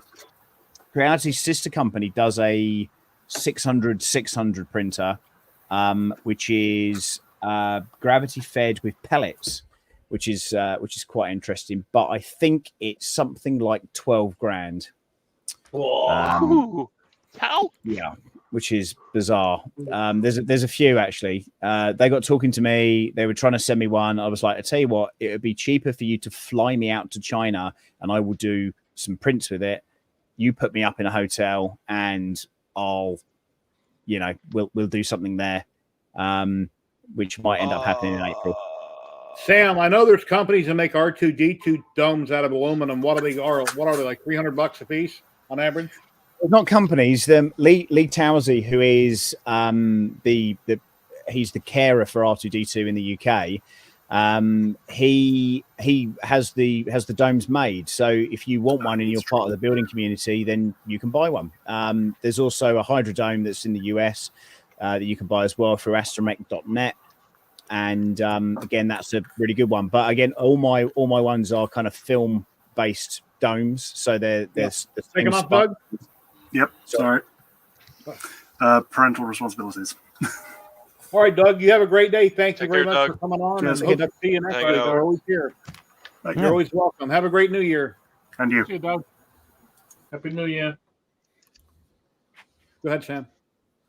Yeah, so it's a tricky one. I mean, there's nothing more than I would love to have more 500 printers out in the marketplace, but unfortunately, there's just not.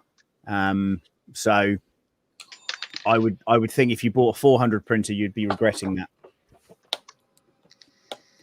I used to have a CR10 Max that came from, what's that? Tiny Machines in Texas. They modded the firmware, and I was able to print an R2D2 dome on it. So I was able to get 480 by 480 out of the printer. It was right to its bare limits, but I'd done a dome, and then I kept the dome for a long time, and I never did nothing with it, and I eventually chucked it. But I used to have a dome. Yeah, if you speak off access, if you speak to Dave, I can't believe I've forgotten his name, Ferreira, from the Builders Club, he'll definitely point you in the right direction. He's a good friend of mine. He was at East Coast Rep Festival, and I'm working on a droid that he's part of building. Gil, the Rex droid from I'm building that at the minute with a variety of different machines. So yeah, I still want to build my lithophane droid. there you go. You're absolutely right. I would be very. The thing is, though, they're full of surprises. I'd like Bamboo Lamp to do a Delta printer. I think that would be exceptional. I think they're going to do a kit. I'd love them to do that. I think that would just be insane. I think it Delta would be fun. I mean, they seem to be branching out wherever they, are missing their niche. So well, look, I mean, if they're scratching around Prusa, they've just come out of a Delta printer, mainly because they bought a Delta printing company. How much market share do you really want to try and capitalize on? I would say all of it if you can. They're certainly not going anywhere. Well, again, I like that you mentioned that they've got investors, because like anything else, who are the investors? Then, Bamboo. We're all over here focused on Bamboo, but like, who's funding Bamboo? I think they had $3 million from Kickstarter. I think they had $1 million or so from an investment company, and probably more since then, depending on how things are rooted. But yeah, what we were hearing up until like releases of printers and stuff, we were hearing there was a massive shortage of linear rails, and then all of a sudden we see the A series, which are obviously gobbling up. They're literally gobbling up all of those linear rails. Then you've got the likes of Two Trees that are obviously trying to get linear rails for their SK1s. And you're going to bottleneck other people, and there won't be enough. Even in China, if you buy all the stock up, then people can't get stock. Then they're not doing business.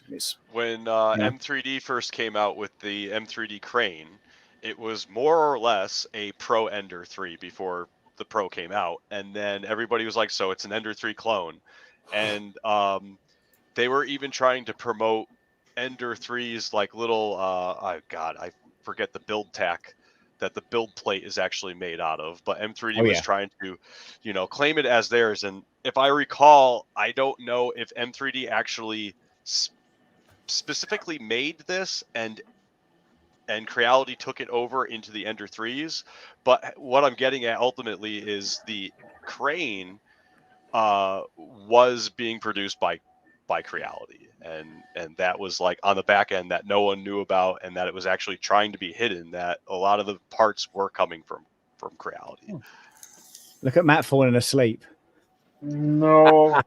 I thought he was gone then. I honestly thought this is going to be his moment. This is going to happen. No. What time is it over there right now? It's 10:30. Oh, 10 o'clock. I'm just searching route a little bit. There's a sense of irony, Josh, because when I was at Creality, they had a load of plaques up that talked about the patents that they've got. And I stood in front of that and I took a photo of it, and I text Dan from Slice Engineering, and I just went, "How ironic is this?" And he went, "Yeah, I'm dealing with them at the moment about a patent infringement."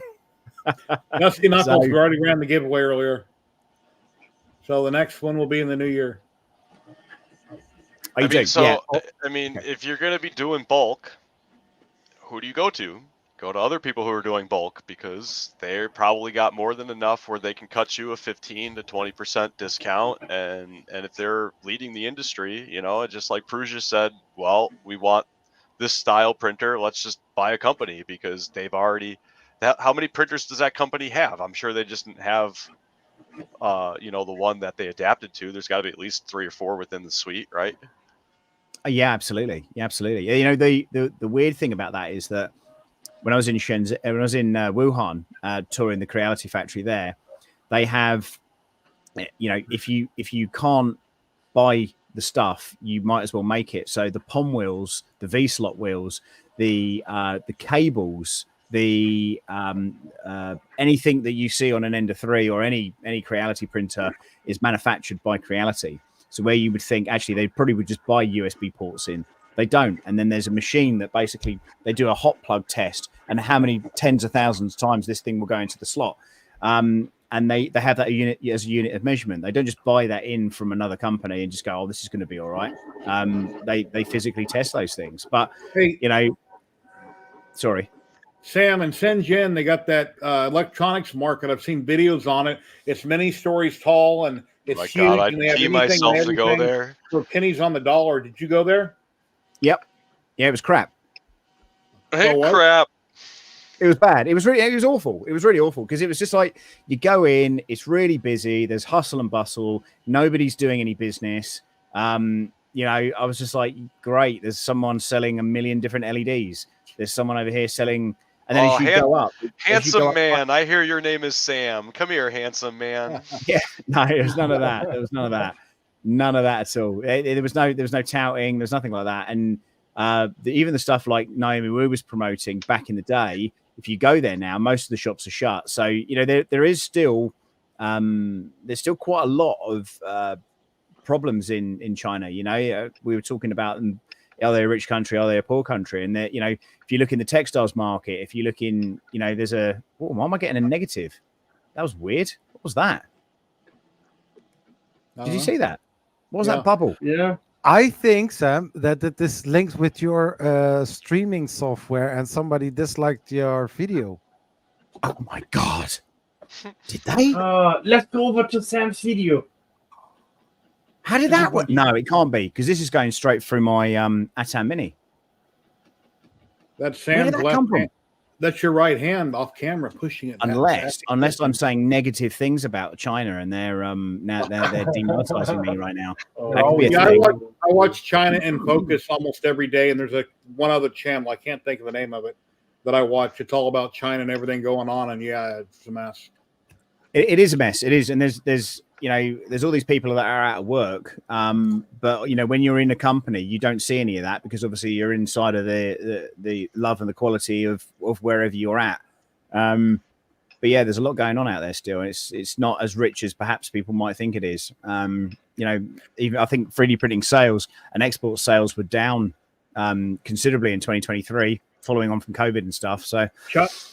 China Uncensored is the one channel I'm looking at it, and then China in Focus. Everybody should subscribe to both those channels, and you'll know exactly what's going on. And you go, no way. Well, I mean, that was one of the big things with Naomi was, I mean, that she was my main influence of finding out what was going on over there. And it's like if Sam walks around with his camera and he's not being escorted on the streets, he'd be arrested. His camera taken away. No, we didn't get anything like that. No, we honestly we didn't get anything like that. Nothing. Well, we were walking around with cameras and stuff, and nobody bothered us. And that was just us alone. I went round some of the streets and just got some kind of B footage and stuff, like the cars going past, and you know, people on bikes, and you know, just the kind of craziness that's inside that. I think probably if you're in like Beijing or if you were in any of the kind of very kind of higher kind of the thing is Shenzhen's kind of like Middle Earth. If you go there's districts, right? Like, I mean, you had to have a permit to be where you were, right? And if you went anywhere else, then you probably could potentially get your hands slapped, you know? No, because I had a full visa. So Scott didn't, but I did. So and I've still got the crossover I heard. Yeah, I've still got Scott had to stay at the hotel the entire time you were elsewhere, right? No, so he went to Taiwan. He flew back to Taiwan while I was in Wuhan. So, but I tell you what, man, honestly, that Wuhan is just next level. Very, very. About Scott's visa, he had to leave and come back or something because of his visa. Yeah, he had a 72-hour visa, which means he can come in for a few days, then he has to fly out. He has to have an end goal destination. So the whole point of him coming along was obviously to help me. Massively appreciative of that. You know, he did a good job with that, and then you know. He had to go back when I was in Wuhan, and then we met back up again, and we carried on filming and doing different things at that point. So, yeah, it's. You still talk to him? No, I don't know what's happened. I messaged him about Smurf, and he said that he wasn't going, and I was like, oh, okay, that's that. Okay, is he doing all right? He is. I haven't seen him around. No, I've not seen. I think he's doing okay. From what I understand, he's just not. He's just backing off from things for a while. That's kind of all I know.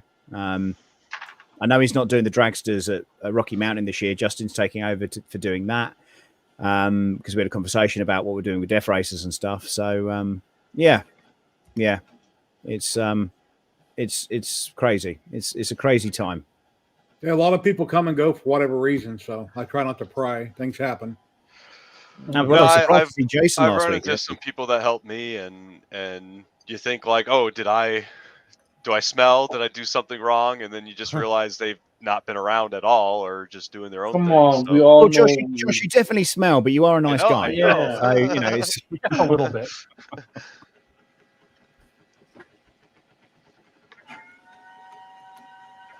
it's all good. Where's Tripod tonight?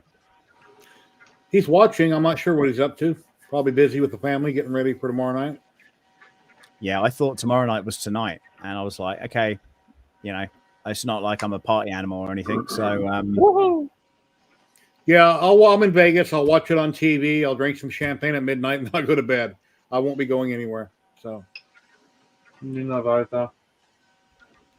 I have a prediction. Tomorrow night you'll hear a view of Las Vegas.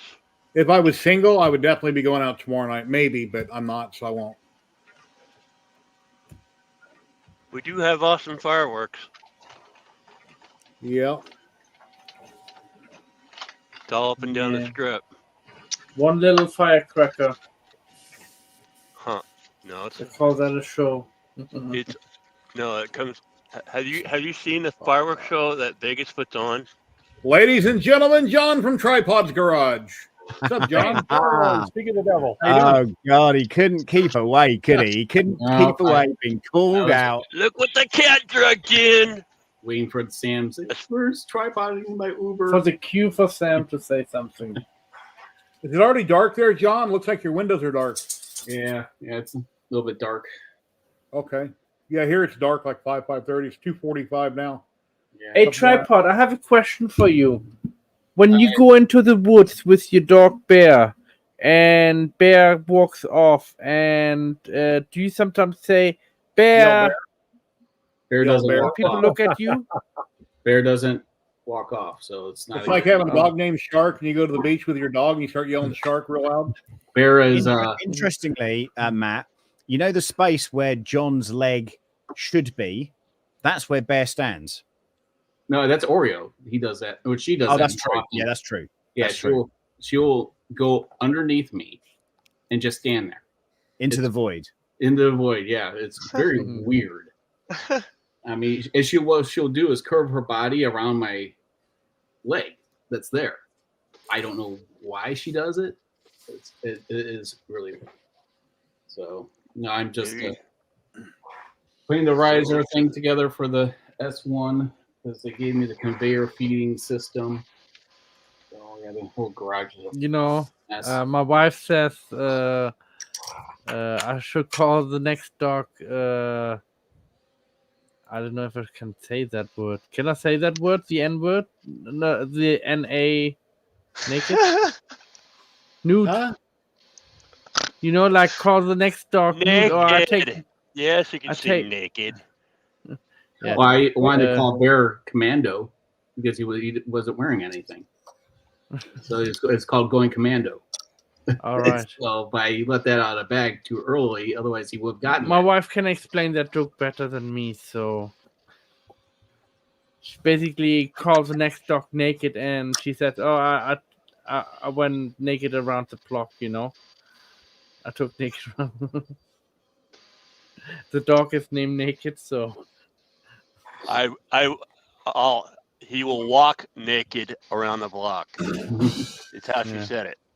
Yeah, that's Did we just have a drum roll? yeah, I know, I'm bad. Oh, you better. Yeah, he's got all kinds of buttons. Yeah, pretty much. I got I'm a buttons. I bad was waiting for joker, my- so Yeah. I haven't done much though. It was been just thought I was gonna get a lot of content going, you know, maybe do a live stream or two, but Sam took the live streams.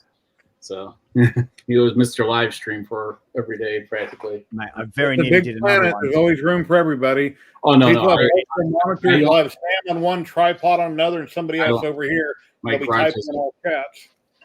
I need to have like the monitor set up hanging from the ceiling and stuff. It just isn't there yet.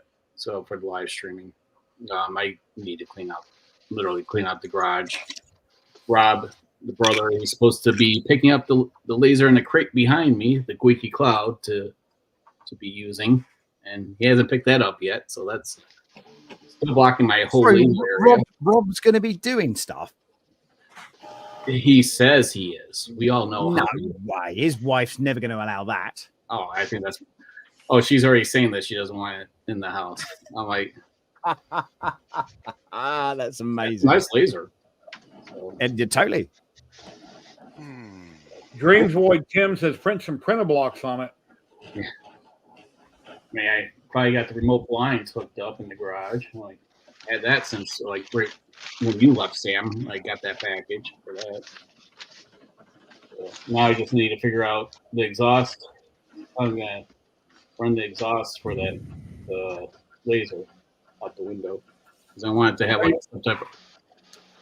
Are you running wastegates, or are you just disconnecting from one to the next machine and moving it around? No, well, I only have that one. So I have the air purifier for any of the smaller lasers. So this has a built-in exhaust. It has built-in cooler, literally a cooler in the machine. That's why it weighs 400 pounds. It has everything built in. So, I mean, I even picked up some juice for it. Antifreeze. Oh. Looks like Hawaiian Punch. Yeah, it's RV antifreeze. So. Right. Oh, shit. wow. Yeah, Are you very snow in Chicago right now, or how's the weather there? it's about 35 degrees Fahrenheit. So Yeah, I see on the news most of the country back east is getting wiped out by bad weather. And California's got flooding. it's just been rainy, foggy, and I'll take that over snow and ice any day of the week. It's been very gloomy weather. Yeah. But I was saying though, for Smurf, if it's going to be in a building like that again, there's just no way I'll attend. Otherwise, I'll be the Karen out there of complaints. So, Yeah, it was tricky. It was definitely tricky. Yeah. Me and my wife went around with a scooter. So now there's has to be a certain classification for here in the States to be using a scooter, and it's not for the handicapped people. So I'll just flat out say it because I am handicapped. Whatever, you have to be able to dent the seat to be able to use it. So. Yeah, scooters in China. I'm sure Sam's seen this. There'll be 100 billion scooters on the street, and they're all going every which way, and surprised everybody don't wreck and kill each other. It's just crazy. Scooters everywhere. It's really bizarre. We asked about that because we nearly got hit by a few of them, and apparently, if you get hit by a scooter, they shouldn't be on the path anyway. And if they hit a foreigner, it's probably going to be worse for them than it is for the other way around. But I mean, you know, again, we didn't get hit by anybody, so. You know, I got on the back very drunkenly on the back of somebody's scooter and rode a few meters down the road. Then we thought better of it, but you know, it's good. So I went to Paris. It was very confined, I guess. So like with there were mopeds going around, it was like, whoa! You do step back real quick. Yeah, like we don't really have that in the UK. It's a little bit like that in London roads, but yeah, it's crazy. Oh, and Serpent ZA, Serpenza, that's another channel I watch him constantly. He moved to America. Yeah, he talks all about China, what's going on. In 2018, before we went to China, I watched a load of his stuff. A very, very interesting guy. Yeah. He's no longer in China now, of course, but he kind of got exiled. But yeah, very, very good guy. He did some stuff with Naomi Wu at one point as well, I believe. Mm-hmm. Hey, that building we're talking about in China, there's a YouTube guy out there that several years back, he went through one of those buildings to get all the parts to make his own cell phone. Yeah, if you recall that. Video. Is that the same building or is that the same place? Yeah. Yeah, I mean, it's basically a hub. There's like a shopping center basically that is that stuff. And weirdly, as you go up further and further up, it then becomes kind of bigger computers, which is weird because you would have thought maybe the big stuff would be on the bottom and then the small stuff would be on the top. But for component parts and stuff, yeah, it's okay. But I mean, they want to be. They don't just want to be selling 1 or 2 switches. They want to be doing orders for 10,000 at a time. They don't want to be mucking about with 1 or 2 little bits and pieces. So yeah, I mean, for that kind of stuff, it was good. You could go in there and buy stuff to make something, but yeah, I still prefer the. I'd order it online and then just get it delivered to my house the next day. They bought all the parts for a Death Racer because we were supposed to be building a Death Racer while we were out there, but we just ran out of time. It was we had the machines to do it. Of course, we had the machines to do it, but yeah, it was crazy. Yeah. Everything I would- seems to have closed up over the years. We lost Radio Shack. We lost Fry's Electronics. No red light. I'm still here. I just put the seat a little bit back so my back is a little bit more straight, So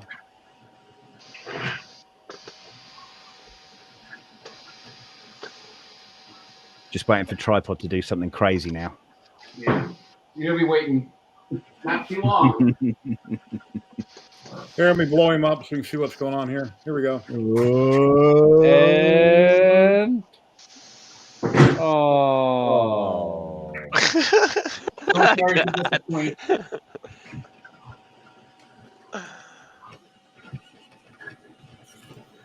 So What's that blue tube? What's the blue tube on the far wall? Is that your exhaust? What? The blue I think tube that on the right is wall. Lights. He's got lights in the Oh, background. light. Oh, lights. Okay. Your purple Okay. lights. He's a 14-year-old child and he's got a lot of LEDs. Nothing wrong with LEDs. he's got it pimped out. He's got some more LEDs. Oh yeah. Yeah, these were the work Christmas grab bag. I won these. Wow. Yeah, I've got, yeah, I've got a couple of pairs of those, but you see.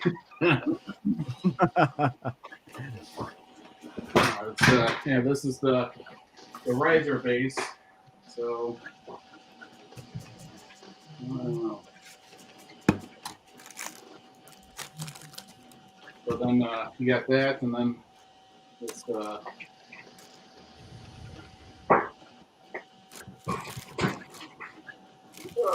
from memory, I think Matt was a lot taller than I thought he was going to be. System. What's that? A feeder? Yeah, so you could do like, I don't know, like, what do they say, 8,000 millimeter long pieces for like. Nice. So it'll automatically feed it as it's engraving. It knows when to feed it by itself. That's crazy. Which machine is that compatible with? Either and the X1, The S1. S1. Oh, okay. Yep. They should call it the SE. Super expensive. It is crazy expensive but it's more of like it's a pro version, man. It's literally prosumer. I mean, it's very well built. I mean, I have the lasers for diodes in the garage. I mean, it's that No more. in the week. No more. No more. Talk on. I have. I know that you have you and Louisiana Hobby Guy and a few others. Patrick have the Raleigh. Got So the Raleigh, and then Kenny's got a Raleigh down there behind him. yeah. So, That's the best diode laser I've ever reviewed up to this point. So, very nice looking machine. Now Sam's printer fails to talk. In the near future, I might be getting rid of the 10 watts since I have the 10/20. I don't need the 10 unless I was a business where I got to pump out constant stuff. So, I still think it's crazy that lasers can do color. well, yeah, it's frequency, power, and speed. yeah, on fibers. Yeah. Well, You know, well, how you 1064. think NASA does it with detecting planets? I mean, they use different. They even can detect different types of gases by using different types of filters, color filters. That's Bear's gas. Have you ever been around him? Oh. Yeah, they want some Ritz crackers or bones, and the one dog keeps getting on me about it. Matter of fact, I got a puppy picture here somewhere. Hey guys, I'm gonna bounce out and order a pizza for the night. But No, thanks for having me here. I'll give you Let my me guess, address. Domino's. Awesome Make slices it everywhere. supreme. Happy New Supreme. Year's, my friend. I hope you have a great New Year's. As well, everybody Happy New else. Year. Say hi to the safe. wife Have a for good us, one. Josh. Happy New Year. You too. Bye, Enjoy dog. your pizza, Josh. Thank you. Take care. Yeah, there's the dogs there.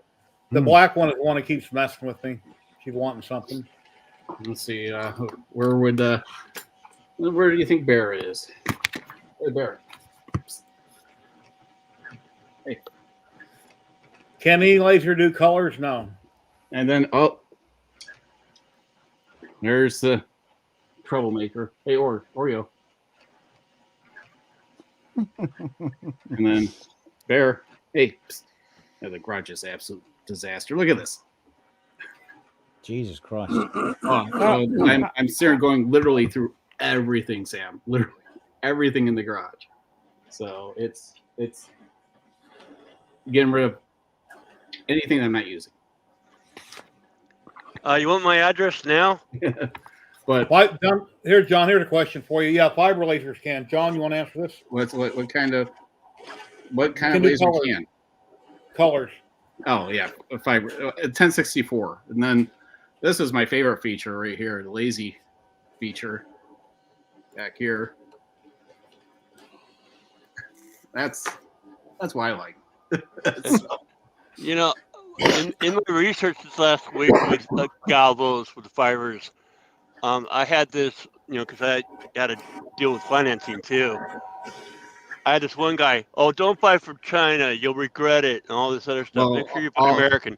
And then I everything started comes to their from China. prices $22,000 later. No, there's no American companies that make fiber lasers, basically. And even if it's made in America, it has Chinese parts in it. So and it's going to cost you an arm and a leg more. Everything's made in China. I'm on the layaway plan. I'm just because I looked at what they had, and it's like $20,000. I don't think so. Oh yeah, the Ontech 100 watt MOPA is a $14,000 laser.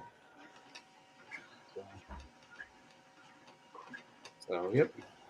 Well, this is. Well, February.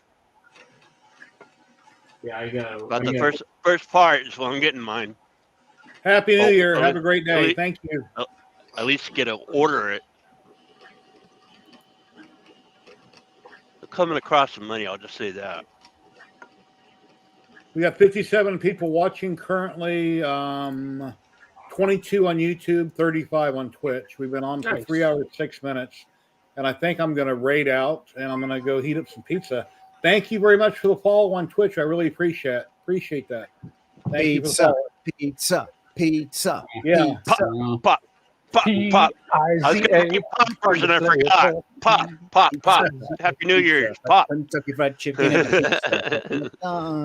Everybody watching on Twitch, I hope you all have a wonderful Happy New Year. I'm going to raid in a maker deck. They got 35 people watching.